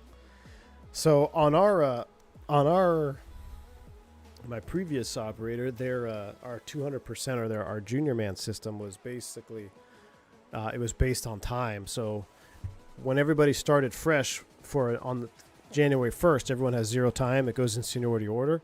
But then as the senior guys get trips for 200%, they then go to the bottom of the list. So if you have a junior guy with 0 time and a senior guy with 20 hours of 200%, the junior guy would get called first because he doesn't have any time yet. And then it just goes by time. So that's the way we used to level that. The song's kind of a banger.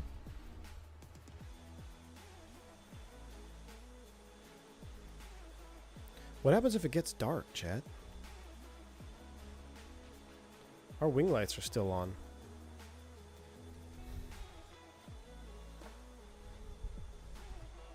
Ready for a walk around in MSP? I wouldn't mind an MSP walk around. Go get some donuts. So even if you stay FO for a while longer, you could switch and not be at the very bottom. Exactly, Tyson. That's why guys hang tight, right? So they hang tight in the right seat until they have the seniority where they have a little bit better quality of life and then upgrade. So for example, there's a couple different reasons you would hold out for it. Number one is a base, right? So my first upgrade at my previous operator, I held out to upgrade until I could upgrade into Dallas. If I would have taken first available upgrade, I could have upgraded a couple months sooner, but I would be commuting. Now, generally speaking, that's a terrible method, in my opinion, because you never know what can happen, especially with bankruptcies or mergers or whatever. It may come down to seat lock, whatever. There's an argument against not taking the first available upgrade. I think that's more apparent when you're at a regional level trying to get that PIC time. But when you're at a destination airline, you got a little bit more leeway because typically a lot of bad things won't happen at the same time unless you're flying for my last operator. But so I held out to upgrade until I could hold it in Dallas. Now there are people that will hold out to upgrade until they can hold a line. So if you're on reserve, you don't want to be on reserve if you upgrade, so you hold your line as a first officer until you can see where you would be as a captain. And if like, okay, if I upgrade now, I'll be able to have a line and not be on reserve. Now I'll take the upgrade. So then guys wait for that.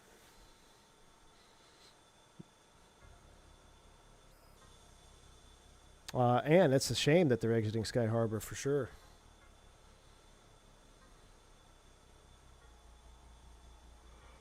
I remember streaming the PC-24 getting dark, very entertaining. But I want to see all the terrain. I don't want to fly at night.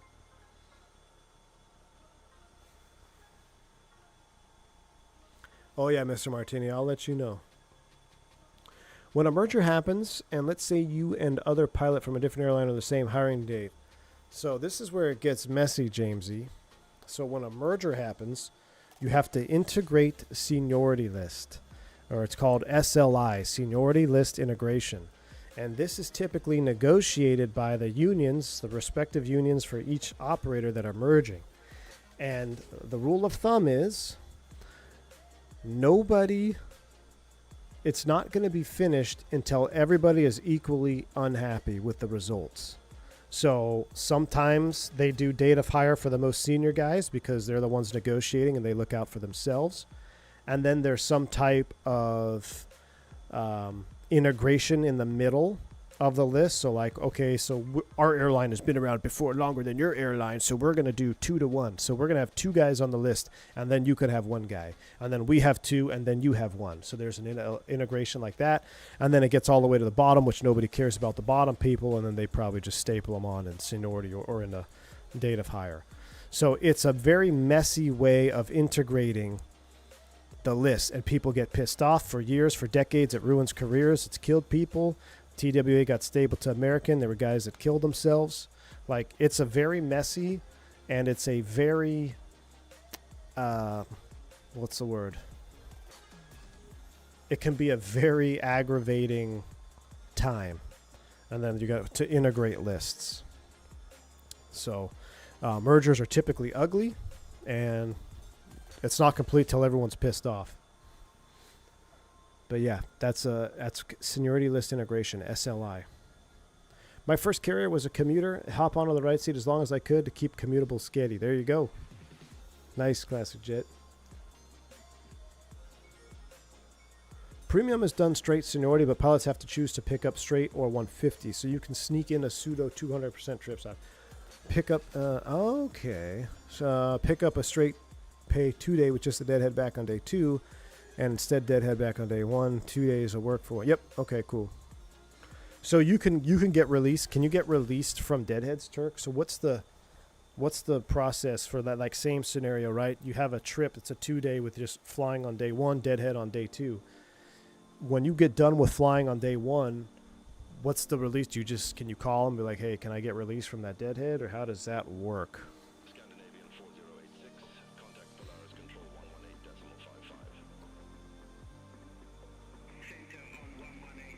118.55. I'm not an airline, but we literally go last name when people get hired. Yeah, so Ryan, it goes by age most of the time here in the for the airlines in the U.S. So each class, when you get hired, that's how they determine your seniority number within your class is by your age. Some airlines go by the last 4 numbers of your social security number, but generally it's age, because the thought process is, well, the oldest guy in the class is going to retire first, so we should give them the early or the better seniority because the younger guy is going to be able to outlast that older guy. Spurious Punch, indeed, man. The A300 on were we on? I think we were on Iveo, right?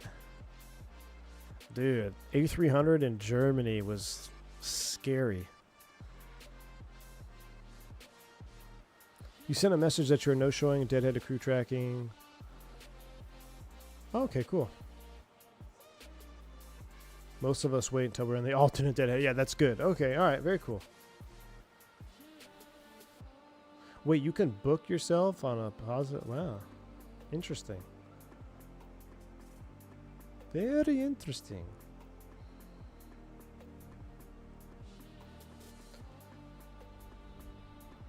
That's why I like helicopter flying in GA. Oh yeah, fly the scenery, baby.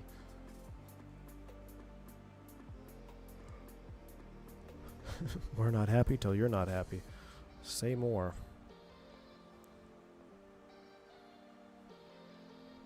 Was that stream with the thick German accents on ATC? Yes, exactly, Migs. Yeah, that was when we were in the A300 Lufthansa, and I could barely understand what they were saying.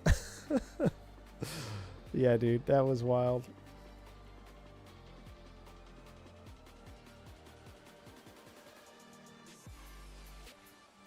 You could even book yourself onto an alternate deadhead in flight? What?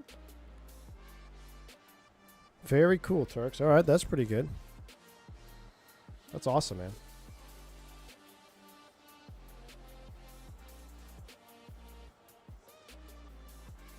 From Soleil 85 Echo Alpha, we received an alert regarding your pressurization. Do you need assistance? Wait, what? From Soleil 85 Who's France Soleil? but everything is under control. There's an alert regarding pressurizations? Copy that. Keep us posted if anything changes. What? There's like en route pressurization problems. You guys hear that? I'll be on ATC.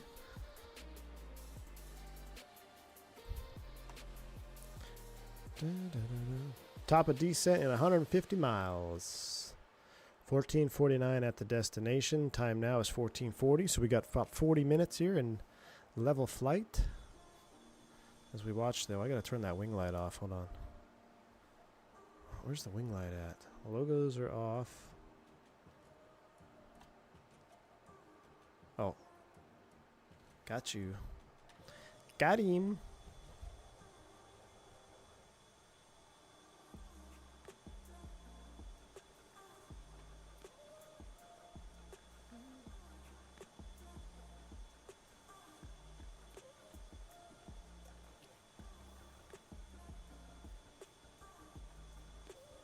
Trying to find a better view. I don't know. Oh, that's plus. What am I doing here?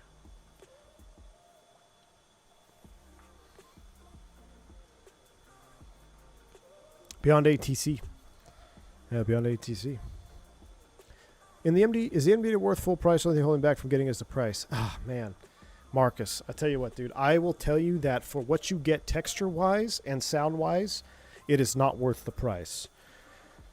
If you end up buying it and you also buy the sound pack and you figure out how to get liveries to work, I can guarantee that you're going to like flying it. It's a fun airplane to fly. It flies great. It's very unique. The cockpit is unique. But I think it's overpriced for the problems that it gives you when you first buy it. The default sounds are atrocious. You might as well unplug and rip your headset out of the computer. The textures are not the best. You know, I've showed you the guys here before. Now, they are working on them, right? The wing textures, the level up 737 has better texturing in X-Plane 12 than this does. Now, you got to keep in mind, though, these textures were made for FS9 pretty much.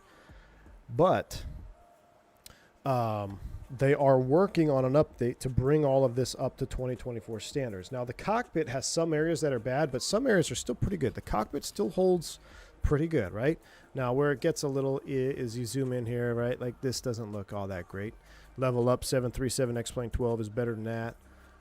But when you're in the cockpit flying, it's still pretty good, right? So there you go. There's some juice shots. So you'll have fun flying it. I think it's grossly overpriced for what you get out of the box. They need to clean it up. If it came default with immersive audio sound pack and 2025 textures, 100% worth it. Buy it twice. But the way it comes now, with the airplanes that we see hit the market at the prices that we see hit the market, this is overpriced. But it doesn't mean it's not good. It is a phenomenal MD80 simulation. I will tell you that. The simulation is good. The systems are good. It's a great simulation. But overpriced for what you get out of the box. And you need the immersive audio sound pack. You need it. 100% need it. 100% need immersive audio.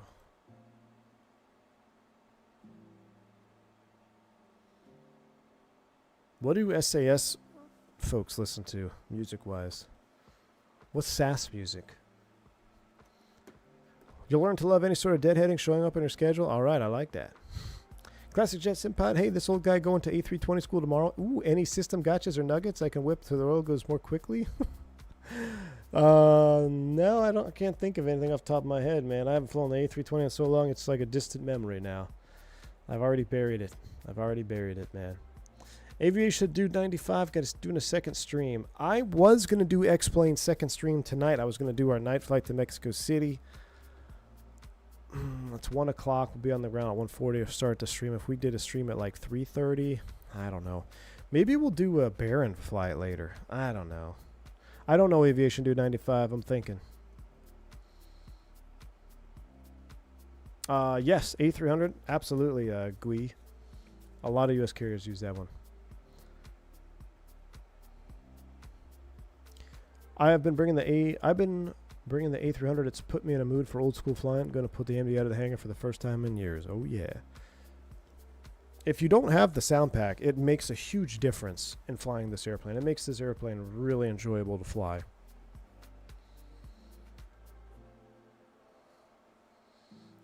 Techno, Ramstein. What's the next big add-on scenery you guys are looking forward to? 747. PMDG 73s, PMDG 74, A300, Fokker, 757, eventually. What's going to happen first? Will I upgrade at my new operator before the Bluebird 757 drops? I think that's more likely. Pick up Barry in a Bourbon? Or in a Baron? Ooh. You know what we could do for a second stream is a YS11 flight. I think we'll do a YS11 stream after. You guys want to do a bonus? Only if we have... Oh, we only have 138 likes. Nope, we need 250 likes for a second stream. So if we're flying YS11 later, I need 250 likes before the stream is over. Otherwise, I'm going to go back and put the cowling back on my boat and go fishing. Is the Mad Dog more difficult to fly? Yes. I I wouldn't say difficult's not the word. There's just way more to do, and it's very unique. Like, you do things in the Mad Dog that you can't really do in an Airbus. Like, you don't fly. If you try to fly the Mad Dog like an Airbus, you're gonna pull your hair out. So you got to fly the Mad Dog kind of like the Mad Dog wants to be flown. Really want some black square? I'm just too tired after work. I hear that, man. Sam, what's up, man? Sam, I can't believe you're gonna go interview and you're gonna leave me. You won't be my FO now. Can't believe it, Sam. Have fun. Dead to me. All right, Zach, take it easy, man. Top of descent. 149 miles. 20 minutes.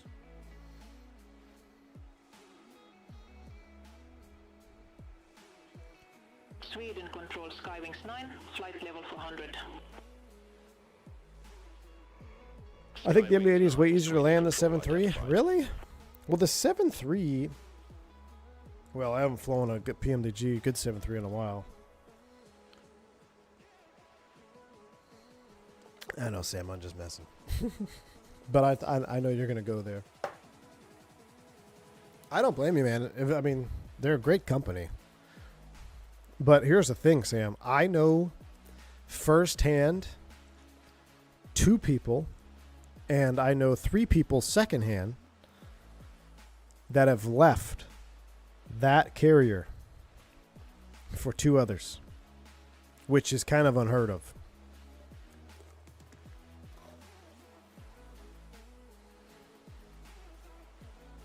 The 7.3 Max, the iFly Max, is a butter machine. I don't know if that's realistic or not, though.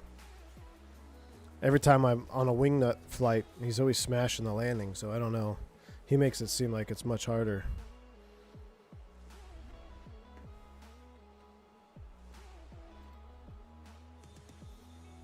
Ooh.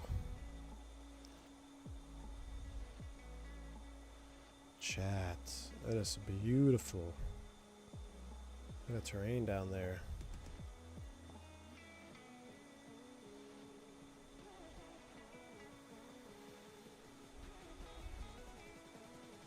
It's not a butter machine IRL. I don't think Wingnut has ever buttered one. Anthony, we get 5th, man. We got 5th, so it's kind of like kissing your sister. It was a real tight race, though, man. Half a pound, we would have been in second. Half a freaking pound. We got onto them late. We finished first day.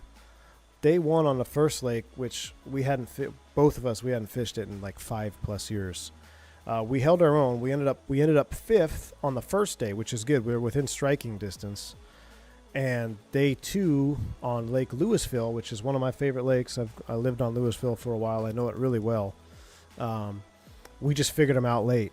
We had 5 fish, but they were small. Probably weighed like 4 pounds at 1 o'clock. And we figured them out late. I'm not going to tell you what we did because I'm going to fish another tourney on Saturday. But we figured them out late. We ended up with 13.5 pounds, which if we would have gone to our that spot earlier, we would have probably cracked 17, 18 pounds easy because we were catching them. It was bang, bang, bang. I caught a 4-pounder within 10 minutes, and then another like 3-pounder, but we just ran out of time. So we ended up in 5th again to finish.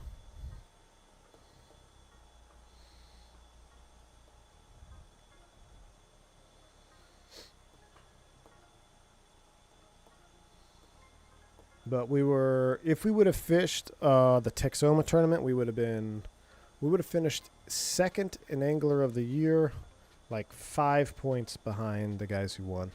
There was no way we were going to catch the guys who won, but we were solid in 2nd. So then we just no points for 2nd place, right? So we skipped the Texoma tournament because that was no one wants to fish Texoma. Are you a forward-facing sonar guy? I use it. I hate it. That's how I started catching them late. Went to a spot. We found them chasing bait. I use it because the tournaments, if you're not using it, you're going to put yourself at a disadvantage. But I hate fishing that way. I hate fishing that way, man. I don't like it. I'd much rather just fish the old school. I said it's old school. I'd much rather just fish. To me, fishing means you have to go through the motions of fishing to find fish. If you just scope and look around and don't throw your bait until you see a fish on live scope, that's not fishing. That's scope. It's, to me, there is no difference between live scoping and spotlighting for deer. It's the same thing. You're literally spotlighting underwater for bass. So, yeah, beats a bad day at work. That's true, Anthony. It could have been a whole lot worse. It could have been, and it was a super tight race, man. Like I said, there was a half a pound, not even. There's like, I think it was 6 ounces that separated second place from 8th place. So it was super tight. Fishing the magenta line. The fly-by-wire fishing, indeed. Why do you guys do tournaments there? What do you mean? Oh, if I don't like the... Oh, well, some people like Lake Texoma. I can't stand Lake Texoma. Tex Ocean, dude. It's so... It's just... It's massive. It's overwhelming. I don't ever spend enough time out there to learn it, so I'm not very good at it. That's why I don't like that lake. But there are guys that love Texoma. Ryan, I did. Yes, I did. You fished the Texas Team Trail. Not this year, Bell, but I have, yes. What I need is for my phone to ring with the start date ASAP. Sam, so what date was your CJO? What's crazy, dude, I got called like 2 weeks before anybody got called from my date, which I was, so I don't know, I must have got super lucky, man, because when I posted that I got a date, everyone was like, wait, really? Nobody from Mars, the early morning Denver, nobody got called. So I felt extremely fortunate. That's probably going to be a couple more weeks, I would imagine. You is the window open on the right side? No. Kind of looks like it though, doesn't it? I mean, this is a beautiful sunset here. I don't want. Maybe we should have wind the time back and land at sunset. Sim time is 14:17, so 15 minutes TOD.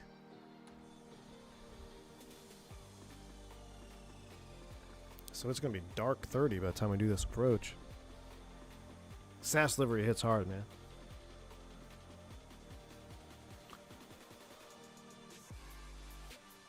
I'll rewind it after we get closer so we can see the nice terrain. Adam, this is the Brunner force feedback yoke. Yeah, I'm landing 1-8 Rail Cowgirl. Is 1-8 the good landing runway? Let's ask beyond ATC. What are the winds at, what is it, Tromsø?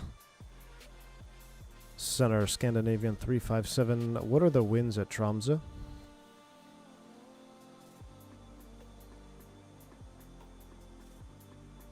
No, this is wound time back because it's pitch black real world right now.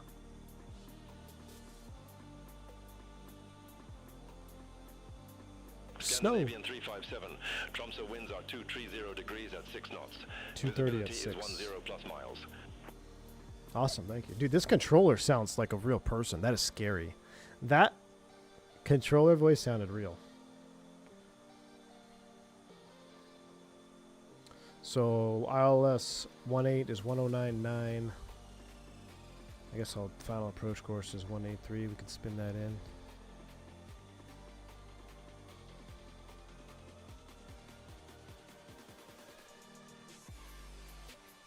What are we flying, the Duke again? I don't know, man. Wow, look at this cockpit view though with the sun behind us. I mean, that looks so cool. That looks...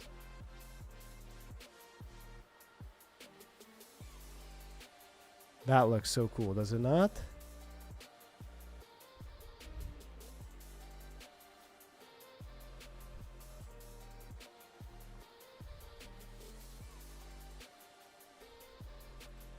We can see her.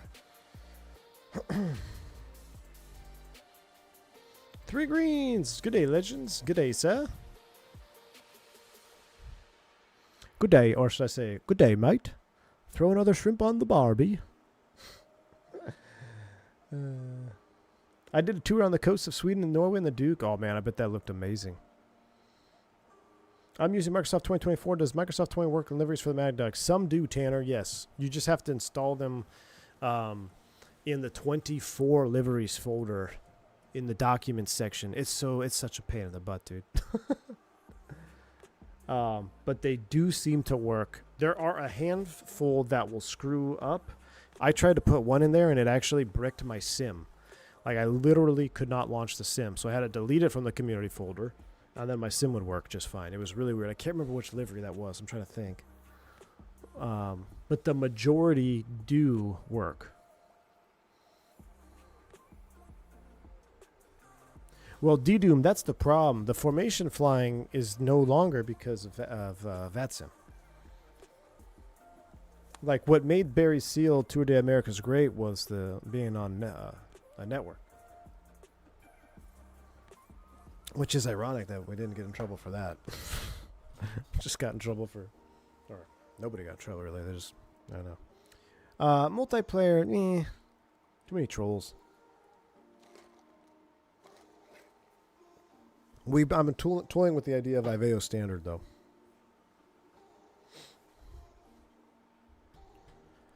Yeah, the PMDG launcher's pretty good.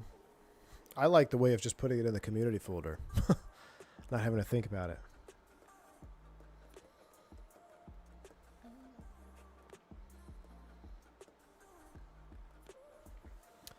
it. Spurious, so they IP banned me. They IP banned me after multiple stream snipes, and then they decided to just IP ban me. Now, I could VPN it, which I still might. We'll see. We shall see. Yeah, the community folder, and then it gets bigger, too.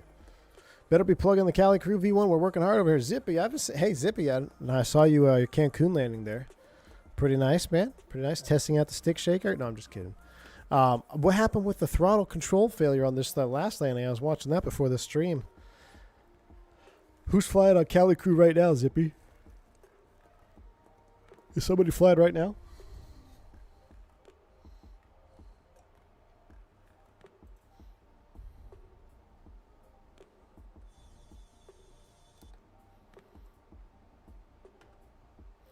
Yeah, we're going to have to bring the time back. We're going to have to bring the time back a little bit.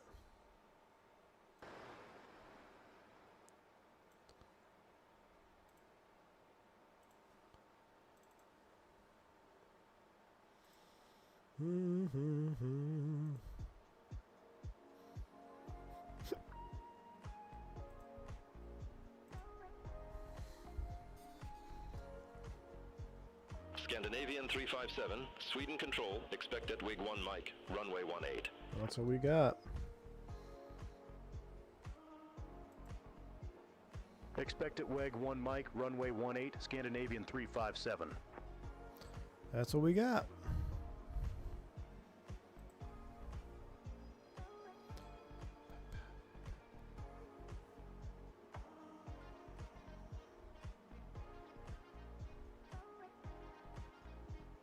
I'm trying to remember what hotkeys I have here. There we go. Nate is currently flying with John in the right seat. All right, all right. Got a little weather coming up here. What do you think of that full-size sim, Zippy? What do you think of flying that 737 full-size cockpit, dude? Pretty sweet or what? Is it smaller than you thought?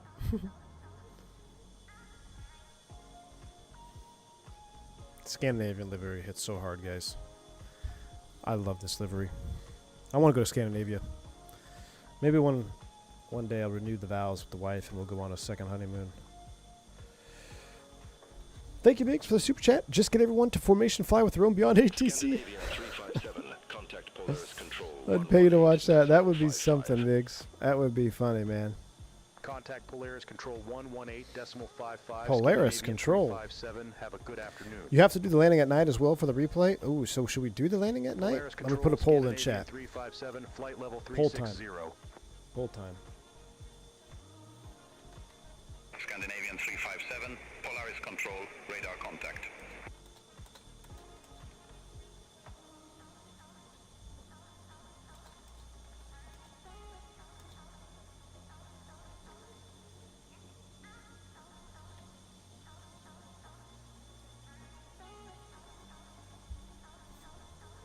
All right, we're going to just keep time as is, let it get dark, or we're going to wind it back. Vote now. It's so cool, man. Not as small as I thought, but anyone that says they could fly a real plane could go kick rocks. I told you, Zippy. Well, I didn't tell you, but I've heard that too. I mean, once you get in just the little nuances of getting in an actual cockpit, right? Different ball game. Different ball game. But that's awesome, Zippy. Migs, thanks for the 7 Canadian. Just get everyone. Oh, I read the one. Thank you, though, Migs. Appreciate you. I normally check them off as they go through here. You should try Alitalia MD80 Loc approach with 40 offset visual. Where's that? So I had a family. Oh, I forgot. I forgot to acknowledge it. Hold on, let me acknowledge it. Twig 1 Mike, runway 1. I had a call when ready, family Scandinavian 357. uncle, I think. Flew for Alitalia. Yeah, we should. Alitalia livery probably looks pretty good on the MD80, right?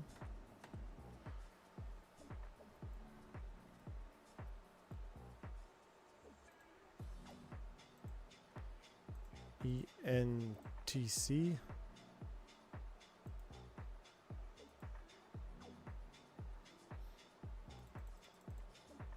Atwig, Nornu is at 5,000. We are approaching. Scandinavian 357, descend to flight level 230. Roger. Descend to flight level 230, Scandinavian 357. Vertical speed 500. Down we go. I love having an MCP, man. It's so cool. All right, down we go. 230 is armed. You should do Zebo with Zibian wrong side. Ooh, I won't do Zebo because I'd rather gouge my eyes out than look at that airplane. But I'll do. I would love to do multi-crew 7-3 ops with either one of those guys. It'd be a lot of fun. Thanks, AJ, for the $3 super chat. Zebo's dead to me, dude. The Zebo is so gross looking compared to what I've been looking at in X-Plane with the level up. I can't do it. I know it flies amazing. I know it's vetted. It could be a level D 737 for all I care. I just can't. I have zero motivation or excitement when I sit in that cockpit, man. Dead to me. It will make me want to uninstall X-Plane 12 and never fly X-Plane 12 again. That's how I feel about flying the Zebo. What does the poll say? 59% say let it get dark. Chat, we need more votes. Come on, only 92 of people have voted. Open the chat box and vote. Chris, what's up, my man? It's going good, dude. We're starting our descent down into Tromsø. Open up your chat box and vote. Help me get it here. We need to get a majority so I can end the poll. Yeah, we also need more likes. 197 likes is not going to get us to a YS11 stream. That was 200. What did I say? 250 likes required for a YS11 stream. So we're fast approaching a one and done stream today. Dark and dank. I do like shiny, pretty things. Rough landings, true. Continental livery on MD80 is baller. Yeah, Continental livery is good. Obviously the bare metals, dude. Aero Mexico, the orange one hits hard. American, obviously. US Air. You know what else is good is the was it Trans World, the Globe one is good too. One like for one dono on the stream. One like for one dono on the stream. What does that mean?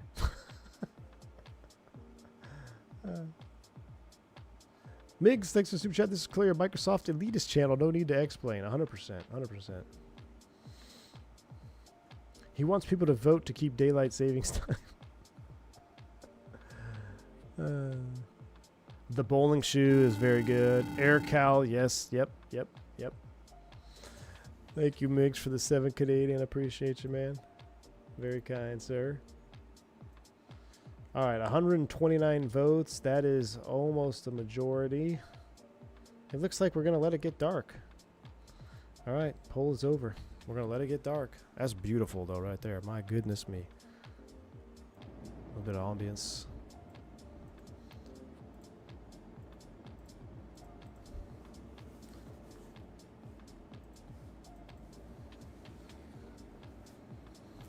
Parts of the Scandinavia has no direct sun in winter.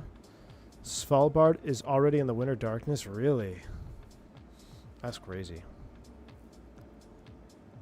Look at that. Is that that's a lake, right? Or is that part of the ocean? I don't know. It looks like it'd be really cool to have a boat out there. I have no idea where we are. That just looks beautiful. That's the ocean. The fjords. Dude, that's a large body of water.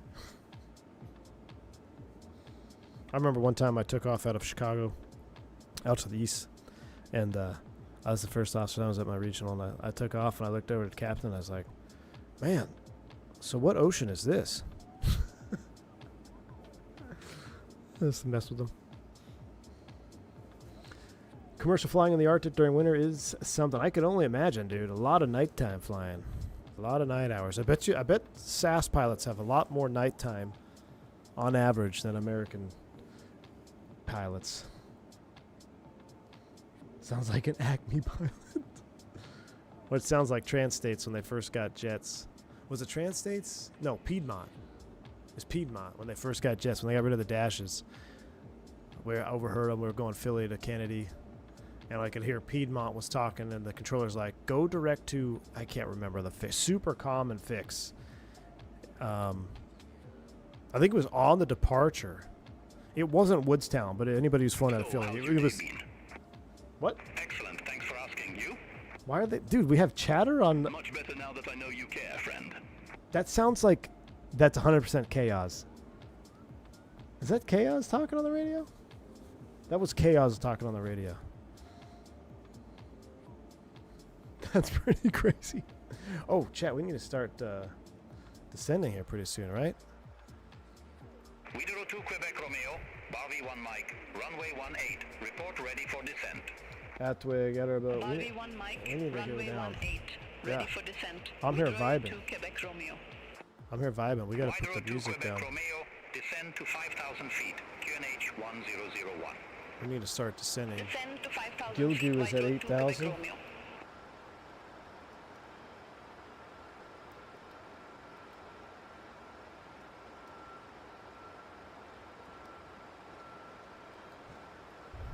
Atwig.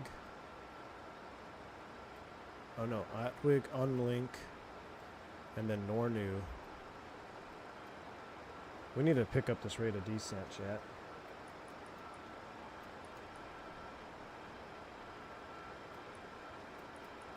Wow, I got here just messing around.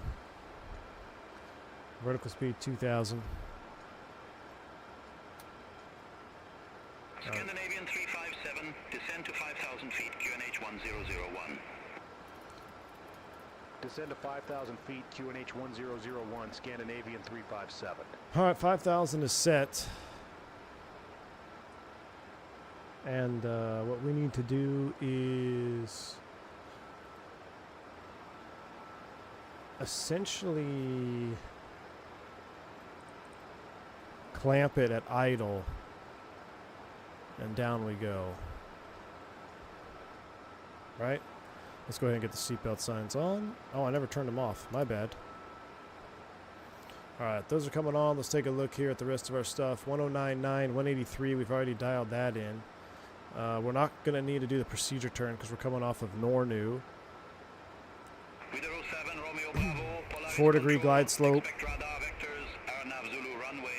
321 on the mins. Expect radar vectors. RNAV Zulu, runway 20, Widerøe 7, Romeo Bravo. That is 100% Chaos talking.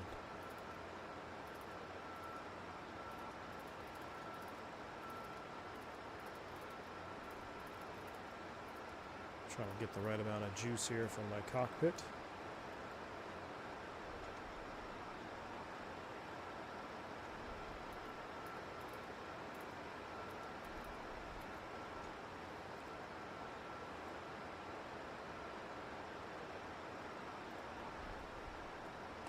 All right, down we go. So we need to tune this in 1099 as well. VHF 1099.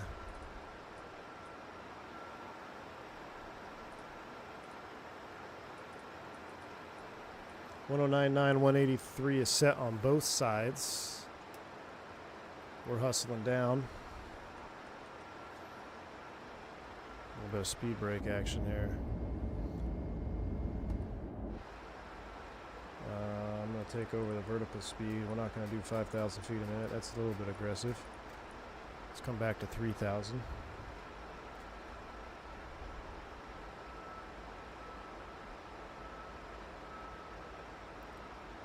Unlink 230. Where's Nornu? Nornu's at 5,000 at or above. I'm going to make Nornu a hard 5.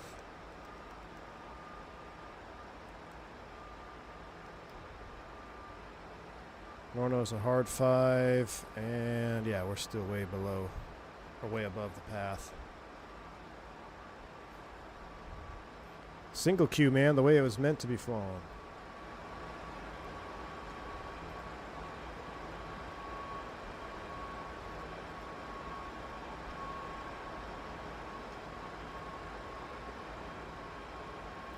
What did we say? 307. 324. Which is 200? No, it's actually 307 feet.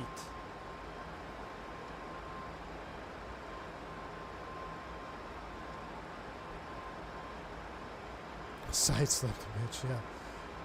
Alright, 307 DH is not set. 307 set.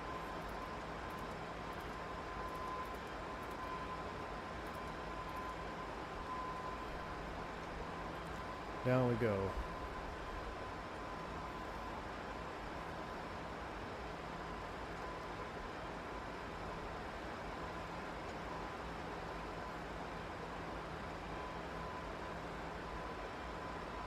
Now that you love this plane, I know of a museum near you with a cockpit I want to go look at.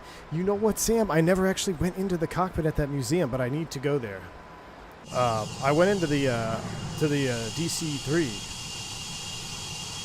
multiple times, but I saw that cockpit, and it's kind of in the back right, isn't it? I never went to it. Are we at idle here? What's going on?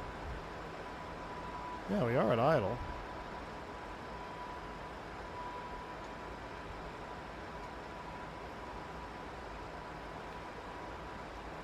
All right, we're coming up on BAME. It's supposed to be at 10,000.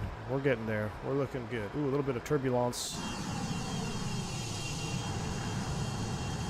Wow, look at the windmills down there.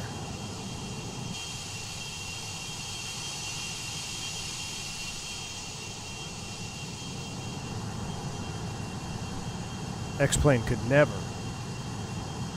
I wish I could have enjoyed the DC-3 more, but I was stressed. I know, dude. I feel you. I'm too nervous to go in there and take pictures. Like, don't take your phone out. But I want to take a picture of the DC-3. All right, BAME is approaching 10,000 feet. We are 10 from BAME. We're 35,369. We're getting close, chat. We're getting close. We're catching back up. We're already at 250 knots. What's transition level?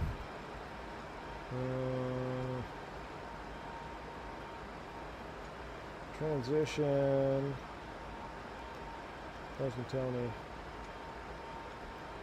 It'll tell me on the chart though.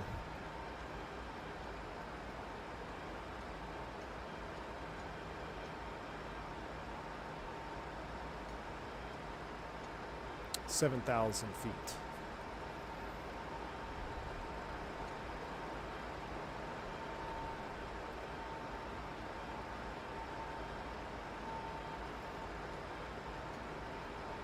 Going through 10. I'm going to do all this now so I don't forget. I don't know what SAS's procedures are.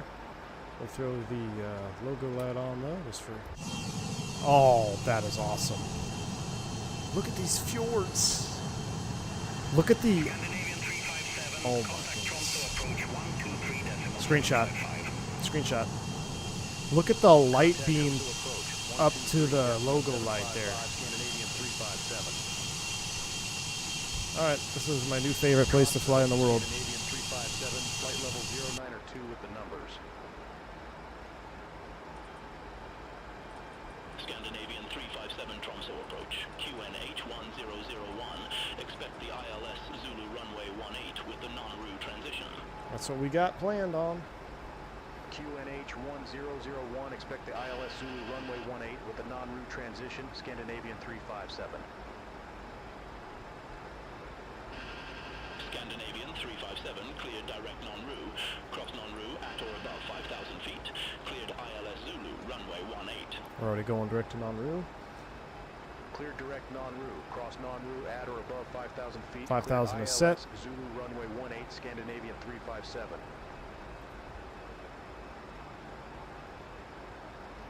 Alright, we're set up for landing cam, but I'll just keep you like this for now.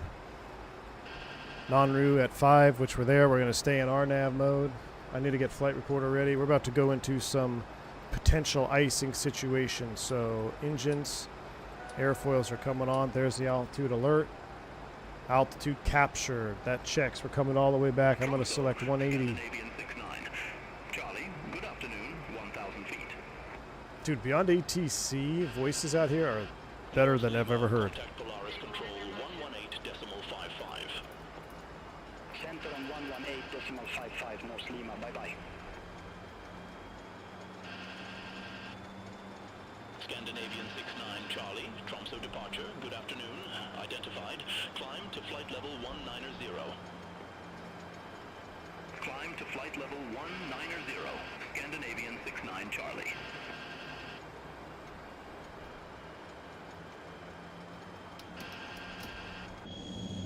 Slots coming out. I wanted to put those, put them back in the stow position there. Oh, flaps 5, we're below that. Flaps 15. 180. Flight recorder's ready. Alright, so... Man, these are super bright. Let's turn those off for right now. Alright, we're 5,000 feet. Altimeter set 180. I'm going to stay in RNAV. Why do I have this hold here? Is that's the return hold, I think. Wider 02, Quebec Romeo Tromsø approach, QNH 1001. Yep, dial flap's been reset. ILS Zulu runway 18 with the non-route transition. I tried switching to X.12, but I got way too spoiled Microsoft. I just don't think I can. I know, dude. Look at this. Oh, look at the red line on the slat. That's my new favorite. This is my new favorite livery. Little things like that make this my favorite. Wider 02, Quebec Romeo, cleared direct non-route. On the light here, seeing that light to SAS, so cool. Cleared direct non-RU, cross non-RU at or above 5,000 feet. Cleared ILS Zulu runway 18. Wide road 2. Her grandfather did the pre-buy inspection on the DC-3. Dude, that is full circle moment, man. That had to be so cool. Real Calgary says we usually turn the line and lights on cleared for landing. All right, we'll do it. Man, the slats of you looking 10 out of 10 right now. Too bad the wing flex is at 5 FPS, but it's looking pretty good. All right, we're getting ready to make the turn here at Nornru.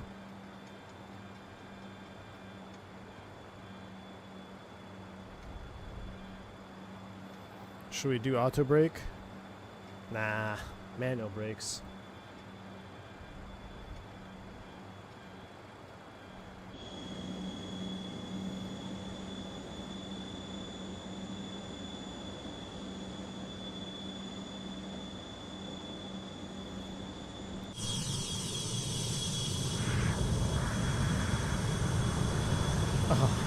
Yes, yes.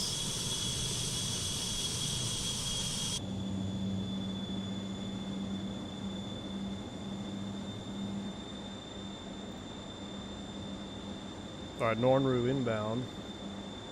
Ogbot is just cycled on the FMC.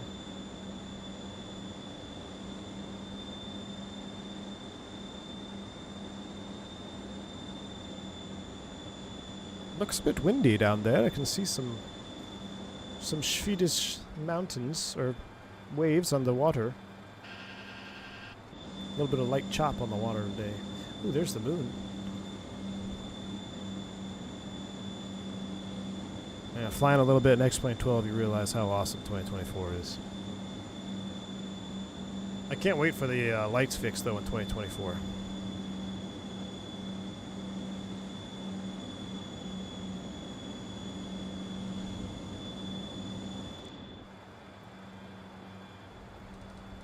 All right, we're getting ready to turn inbound. Final approach will be 183.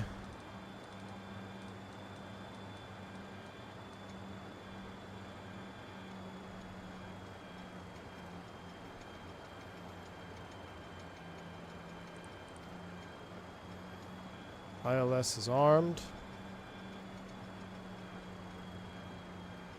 And 2500. we may have to descend to 3250 or at least 4500 here because I don't know if we're going to capture. Well, we might. I think we're below it. Ogbot inbound at or above 5. Backs us is 4500. Loke is captured. We are below the slope, so we're looking good.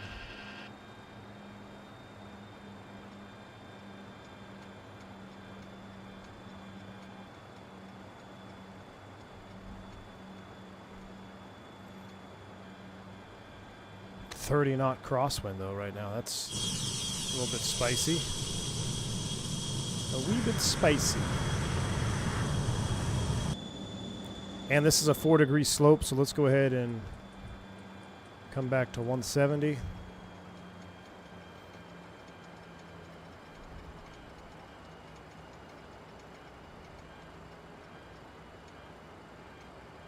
Here comes the glide slope. Flight recorder is recording.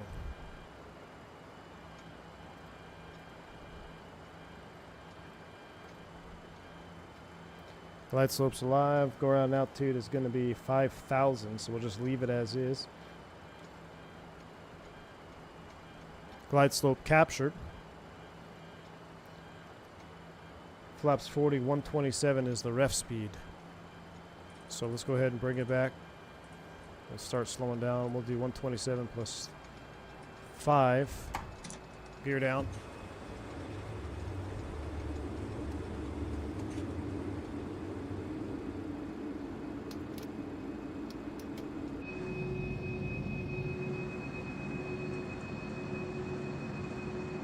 Scandinavian 357, contact Tromsø Tower 118, decimal 305. Have a good afternoon. Flaps full, slow on to 127. 118, decimal 305, Scandinavian 357. That's a very realistic vortice off the outboard flap. Look at that view. Oh my goodness. Scandinavian 357, Tromsø Tower, wind 190 at 14, runway 18 cleared to land. All right, we're clear to land. We got a 30-knot crosswind. Runway 18 cleared to land, Scandinavian 357. I'm ready to take over. TRP is coming to TO. Speed brakes armed.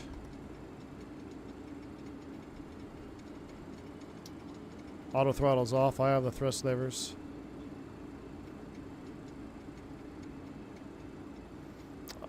This crosswind is pretty wild.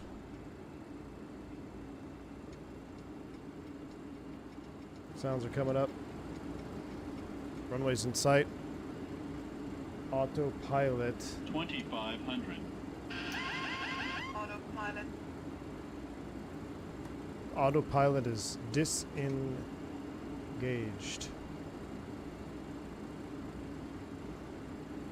Oh gosh, speed.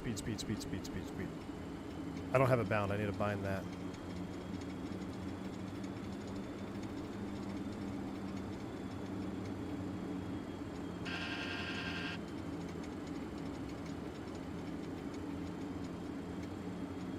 I got too many bright lights going on here. I need to turn.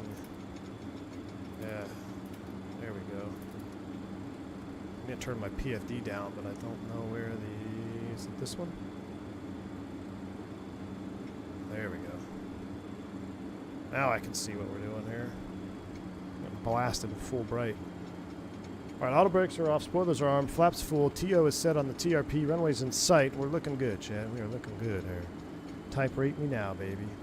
4-degree slope's gonna be steep, but we're right on it. 40 knot crosswind, gotta love it. 23 knots right now, feels like 43. Oh, a little bit of turbulence coming over the mountains here. I wonder if this approach gets spicy with turbulence, because that hill to our right, my goodness, Chad, just got blasted. All aircraft be advised, information Golf now current, QNH 1001. Wind check. Wind 220 at 10. Direct crosswind, almost.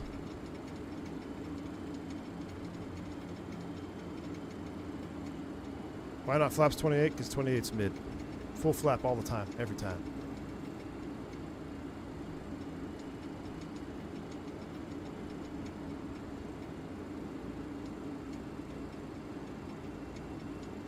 This is a freeware Tromsø scenery, by the way. Updated for 2024. Christmas tree on the approach. That looks great. Oh, so look at the wind dying off. Whoa, Chief. Glide slow. Glide slow. Well, that was a wind shear if I've ever Glide slow. felt one. Glide Correcting. slow. I see it. We're fine. We're Glide fine. slow. We're fine.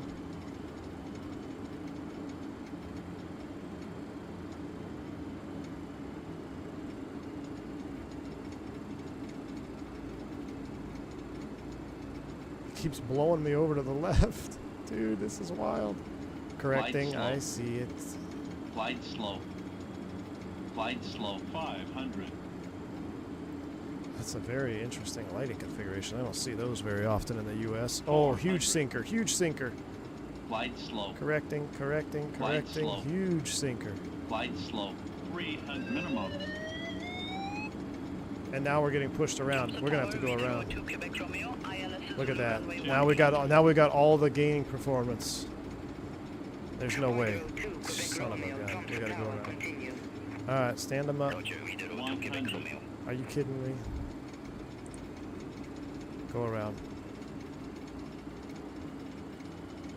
Go around flaps 28. Jeez. SAS 357 going around. Positive rate. You're up. Scandinavian 357, go around. Fly runway centerline, maintain 4,500 feet. Just over boosted Fly everything. runway center line, maintain 4,500 feet, Scandinavian 357. Scandinavian 357, contact Tromsø approach 123.755. Contact Tromsø approach 123.755, Scandinavian 357. Tromsø, Scandinavian 357, 2,300 feet. Scandinavian 357, welcome back. Continue. Continue, Scandinavian 357.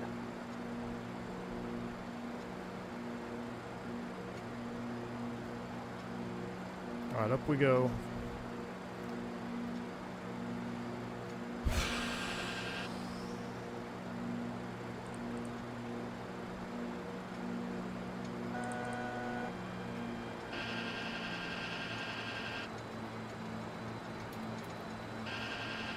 Altitude cap, nav track, leveling at 5,000. Clean up the flaps and slats are coming in. Scandinavian 357, turn left, heading 110. Turn left, heading 110, Scandinavian 357.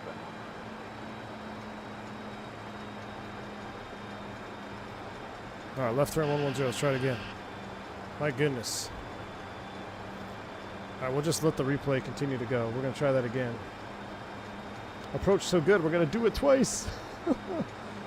Oh, my goodness. That was spicy, y'all. All right, we're 5,000 feet, and we're in the left turn. We're going to listen to him do the vectors, I guess. go ahead and load in the approach. ILS Zulu 18. Execute.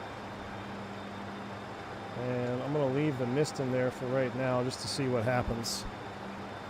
Alright, and knit ref will still be looking good with 126 now. We might do flaps 28, 130 on this one. We do 128. Turn left, heading 005. Expect further clearance in about 25 miles. Turn left, heading 005, Scandinavian 357. Slow down just a tad here. Alright, 005, left turn.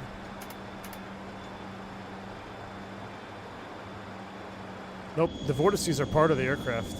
No additional stuff there, man. Get the slats up, we're doing 230, we're fine. Alright, slats are in, coming back to 230. How's our fuel? We got fuel 5.8. I'm going to let them vector us because I have no idea what I'm doing out here. So we're going to just listen to ATC, see how they do. Beyond ATC test. But we will do flaps 28, 130. It was way too mushy. Not have near enough control.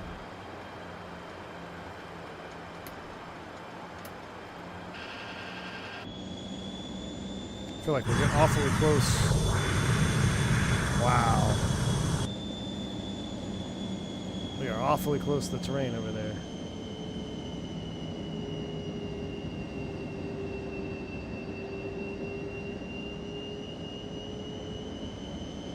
I might have to increase the sensitivities just a tad on my MD80 profile here. Having a hard time maintaining 5,000.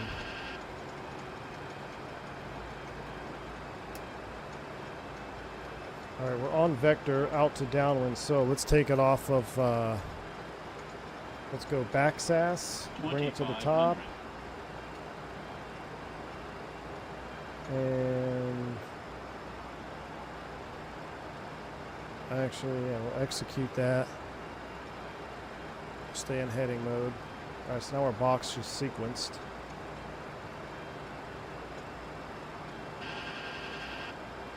Not sure I would trust beyond ATC. You bring up a good point. Let's put terrain on ND down there.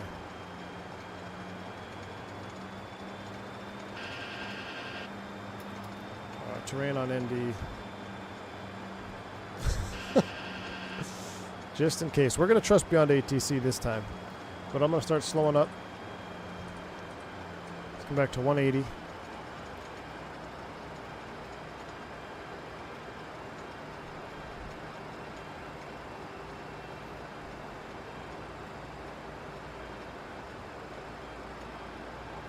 Oh, I know 3 greens. I would love a 73200, man. Alright. We're sequenced. Again, this time flaps 30. It's going to be a tight vector. Heading 305, Scandinavian 357. Below 220, flaps 5.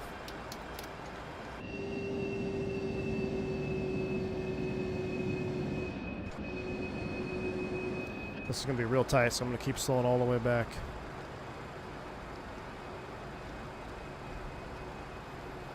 They like to keep you tight on the vector, so you got to be slowed up for it. Go one more here, 15.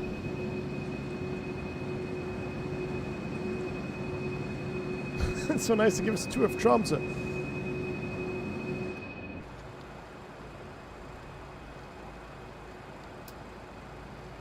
All right.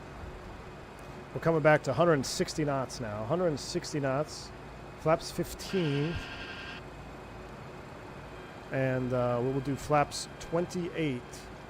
So that is, I got to see again where it is on the gauge. It's all right, so 20, 24, 28. Goes in 4s. Scandinavian 357. Turn right, heading 000. Turn right, heading 000, Scandinavian 357. So now he's vectoring me right towards the terrain. We'll play his game though. Stabilizer motion. Stabilizer's moving. Terrain out there is at 3,000. Yeah, the highest on peaks right now is 3,000. Maybe we were too tight for his vectoring. He didn't like it.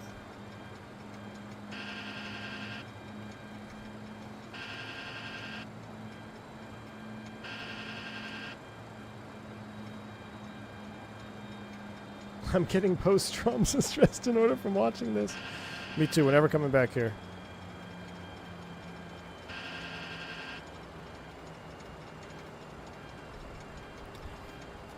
Uh-huh.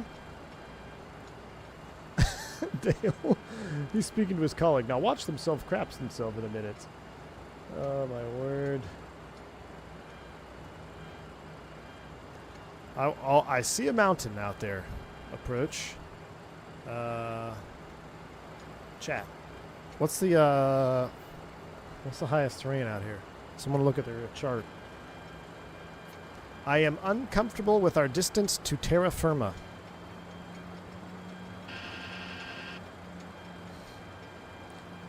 There's 4K southeast and east of airport. What's our safe point? I mean, the amount of bumps we're getting here, too. Look at this. Even the autopilot is struggling. 994. Good afternoon, flight level 066, we have golf. I mean, this guy is not messing around. We're going right over this freaking mountain here. He sounds so calm, sipping on a tea. Like, oh, this American wants to come in here to Tromsø. Let's give him a run for his money here. Oh my word, I'm getting ready to take over. What's happening? What's happening? What is happening here? 30 knots of wind over these mountains is not good. This is some serious updrafts. Chat.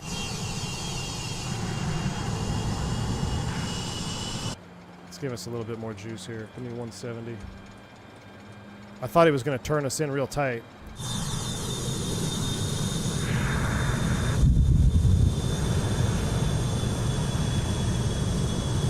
Apparently he was not.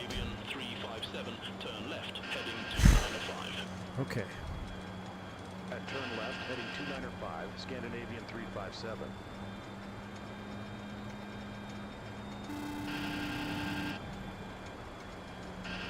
Look at this sinker here. I need to up my sensitivities, I think, in this yoke.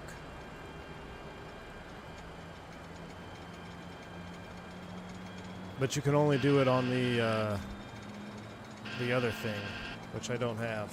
I think you have to reboot the sim anyway. Serious updrafts.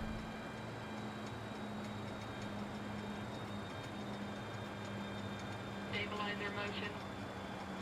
I'm getting ready to hand fly. What happened? Fuel level low.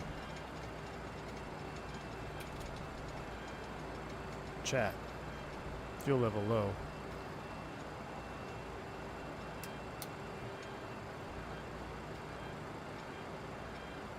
Ignition coming to override. Alright, I'm going to need a vector in here. Total is 5,000. We're looking good. Maybe it was in the updraft. Scandinavian 357, 8 miles from Baxas. Turn left, heading 205. Maintain 4,500 feet until established. Cleared ILS Zulu runway 18.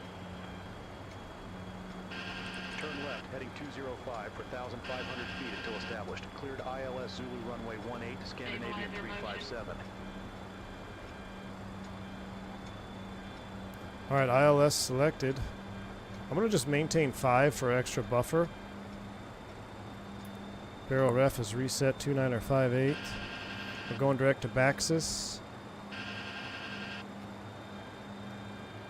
129 flaps 28 on this one, alright, chat?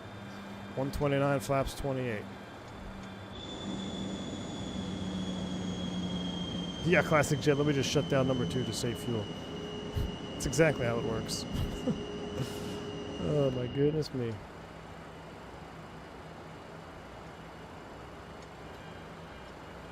I'm sweating a little bit though, I'll be honest with you guys. I'm a little bit nervous.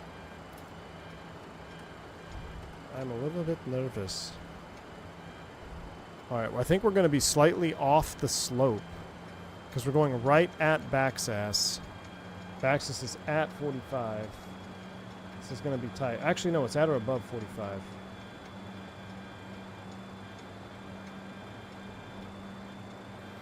see if it'll capture up here. Goodness.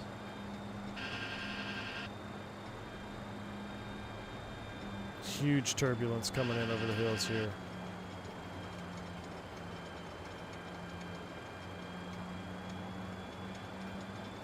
Peaks mode terrain is 2,700 feet right now, so we're okay.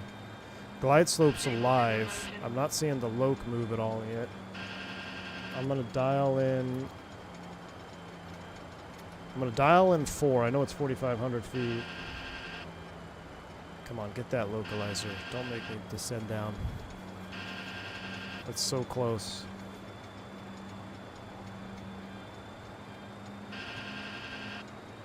Yep. Vertical speed 500. So we don't get high.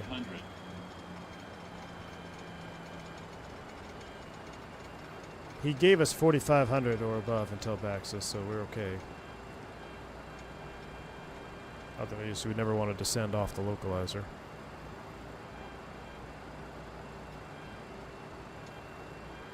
I'm kind of mad at you guys that voted for keeping it dark mode right now.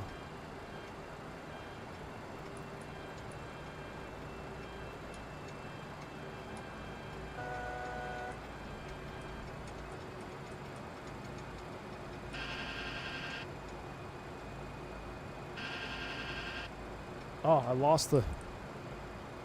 Alright, ILS is armed. Scandinavian 357, contact Tromsø Tower 118. There's 4,500 feet. Now we're illegal. They're being illegal now.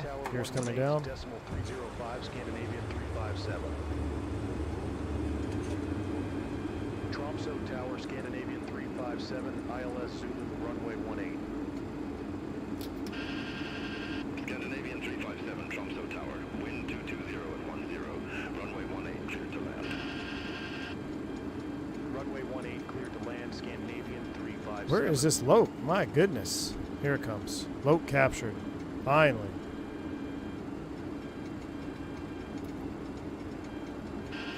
I got a vertical speed down to catch the slope here. Glide slope from above. Are you kidding me? Guy gives us glide slope from above on an MD80. What were we? 128, 129. We'll call it 134. Flaps 28 is set. Glide slope capture. We'll reset glow around altitude. 5,000 is set.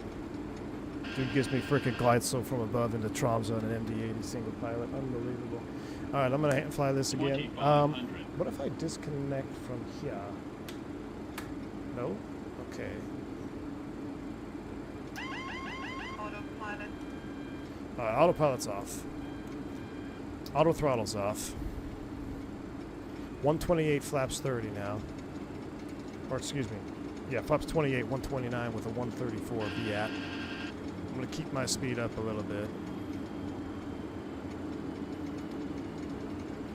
I got to put this into TO. Go around is armed. We're going to stay a little bit fast here. So when we start going below these mountains, it's really got spicy.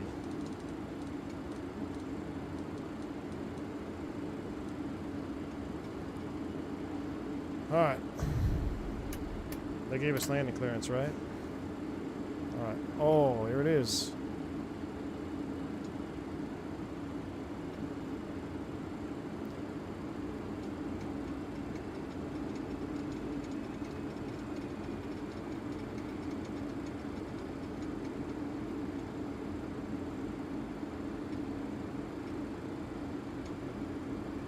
Yeah, we're going to surf the wind on this one.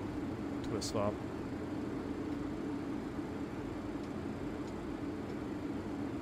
Wow, she's way less draggy.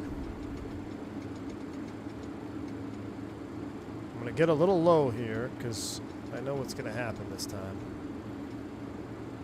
Glide slope's going to yell at us. I'm going to try to keep it between the two dots there. I'm going to ride this wave, yeah. Wind check. 1,000. Wind 220 at 10.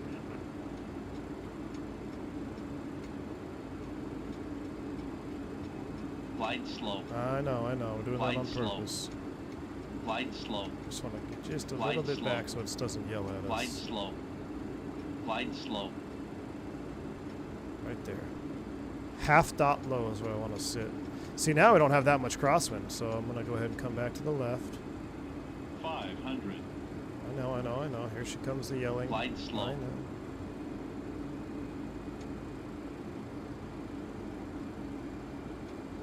Look at that. It's trying to push us up. I'm ready for you now. Ready for you now. Glide slow. Landing. Glide slow.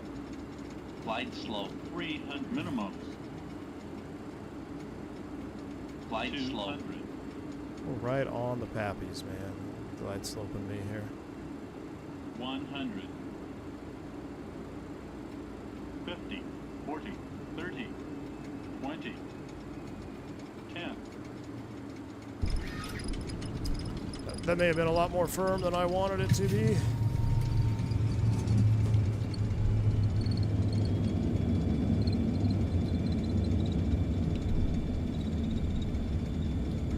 I felt that in my fillings.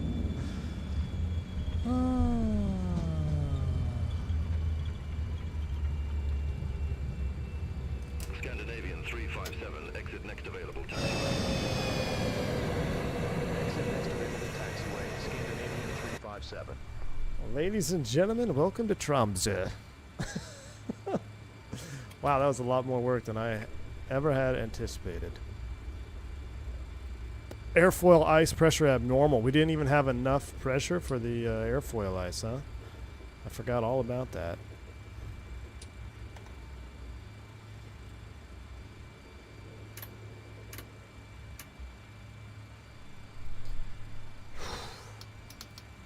I'm stressed. I want to go home now.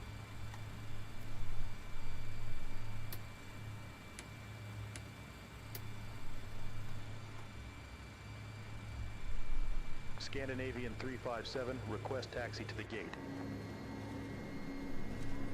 Scandinavian 357, welcome to Tromsø. Say parking or advise if need assignment.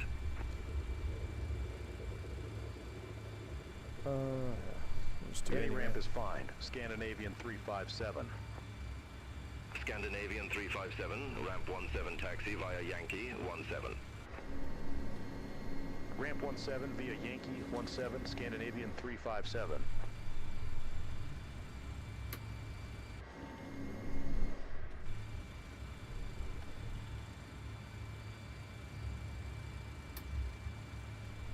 All right, we'll take it in right here.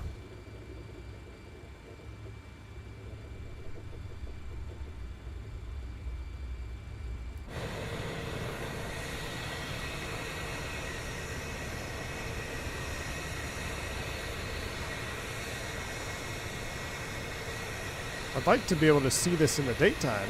I guess we can watch it in replay mode in the daytime.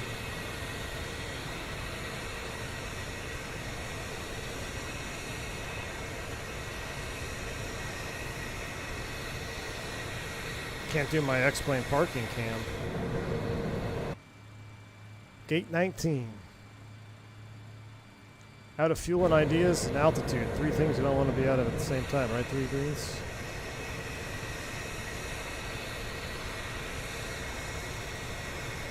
Oh.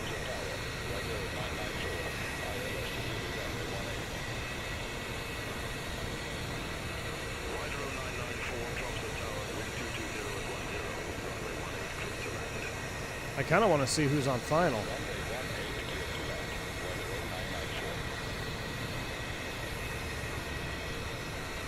Oh, we missed the ERP line.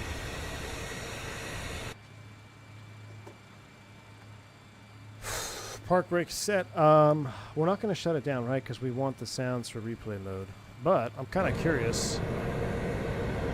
There's somebody on final. What kind of aircraft is that on final? I see his lights out there. Whew, you deserve to sleep well, Goodwood, sir. Thank you, Tor. My first ever flight into Tromsø. Ever. No practice, nothing. I have no idea what it looks like. We're going to find out here. I'm going to wind the replay back a little bit so we can see a little bit of the scenery. But I'm kind of curious to see where this guy lands. Now, that glide slope definitely wasn't quite aligned because it was yelling at us pretty good. We were right on the pappy, so... Why are we still... Oh my gosh, the park brake's not set, chat. Whoops. I forgot you have to do realism mode for park brake. We just taxied through the... through the terminal. I want to see this AI bird land, but he's so far out there, maybe I won't wait. Thank you, Meeks, for the super chat. Appreciate you. Are you sure you still want to come here for a second honeymoon? Yeah, I don't know. I'm I have second thoughts about that. Meeks, thank you for the super chat, dude. Appreciate you. I'm having second thoughts. 1 sec. Let me get this.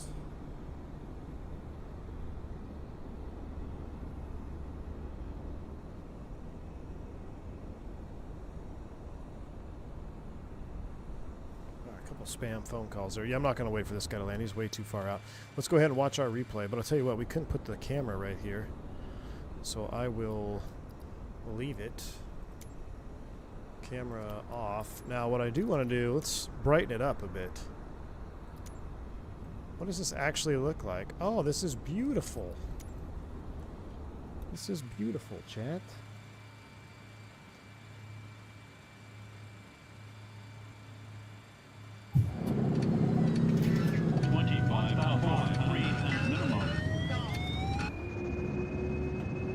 Flaps are coming in. Remember, they're going to do the flickery thingy here until they get fully in.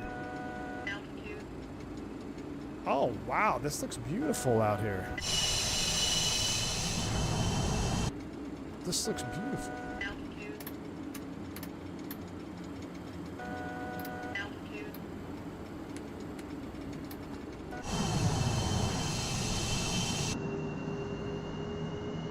Oh, it even looks like it's cold out there. The trees don't have leaves on them. That's pretty cool.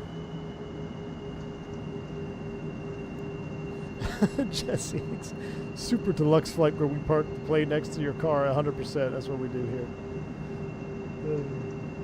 Maybe we should do some ATR flying out of here, Vodka. Is there any ATR liveries for Scandinavian? Or what's the ATR operator out of here? Oh, look at this. This was that first approach. Listen to the freaking shearing going on.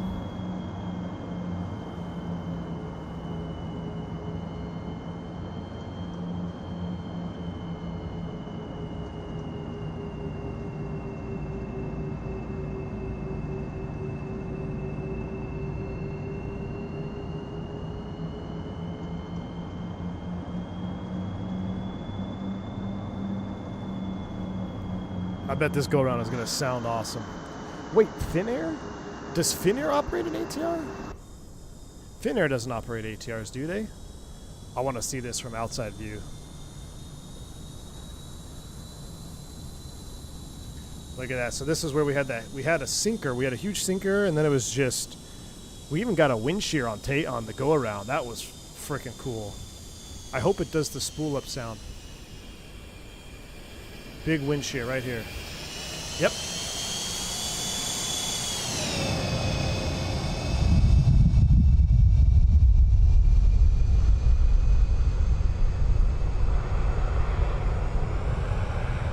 Hold on.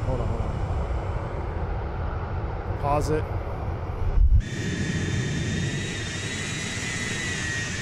We got to be in front of the engines to hear the spool up. Hold on, we got to be in front of the engine to hear the spool up.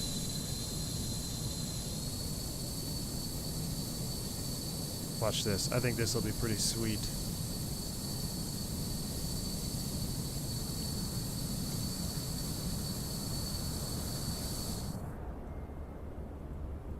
Shh. Sounds all the way up. Let's listen to this go around. Oh, there's the Beyond ATC traffic behind us. Finnair does operate ATRs. Really? That's cool. I didn't know that at all. This is 24.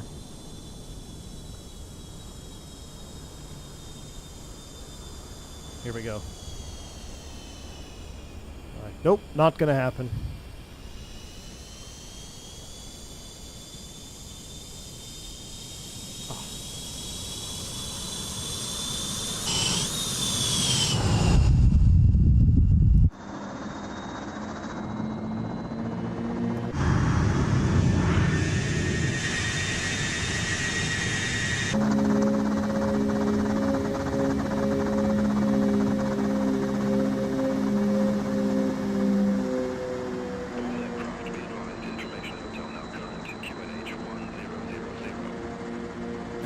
get a takeoff and a go around.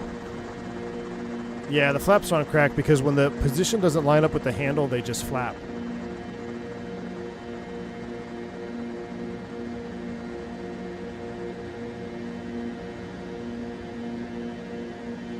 Look at that bridge.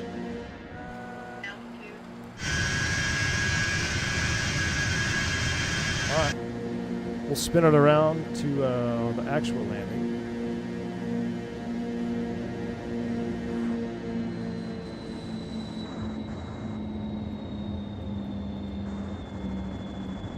See, I gotta reset the flap handle. We gotta set flaps 28.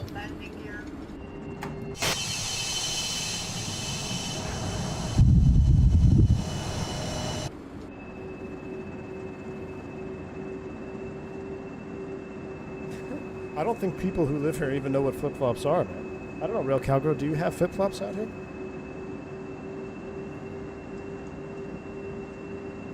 I think, Vodka, we're going to call this the Scandinavian tour.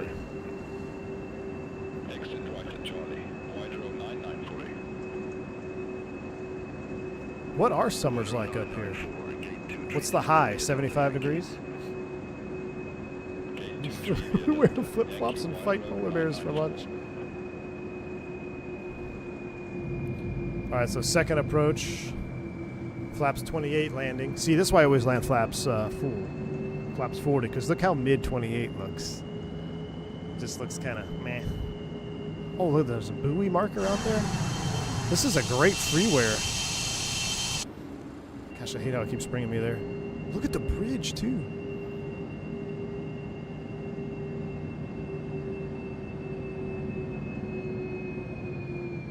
Windsock is straight out.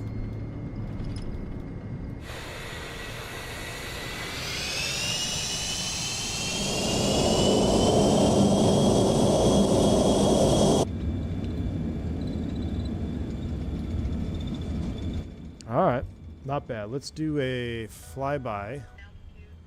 Let's go to the touchdown right here. Let's go out here. Let's reset the camera. Let's do this. Reset, do that, do that.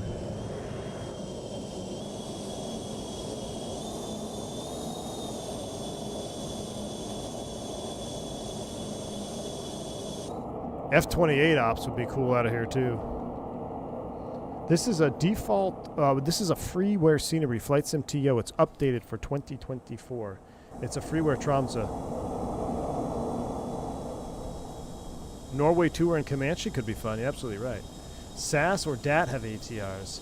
See, the thing is I'd have to relearn the ATRs. Do they have YS-11s? Did anybody have YS-11s up here? Could do a YS-11 flight.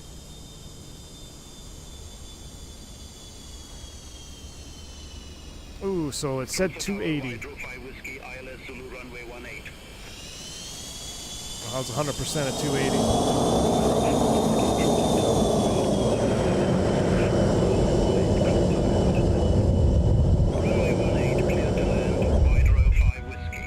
Alright. Well, I'll tell you what. That was pretty dang cool.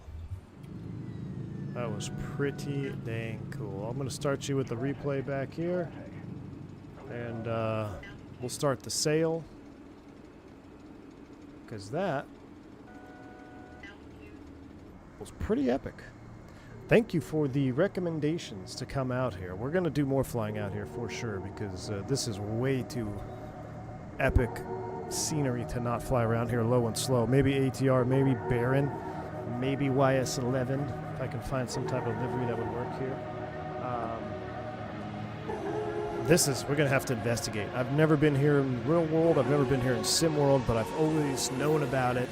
And it looks breathtaking. So there will be more to come out here in this part of the world. Thank you all who tuned in and for all the recommendations to do this flight.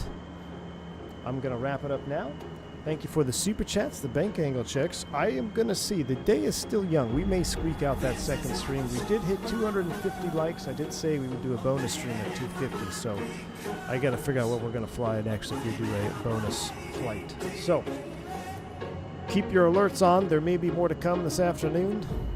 Until the next one. Stay safe, stay healthy. I'm V1. Land flaps 28. Sail.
Well, that sucks. Can't cut the engines.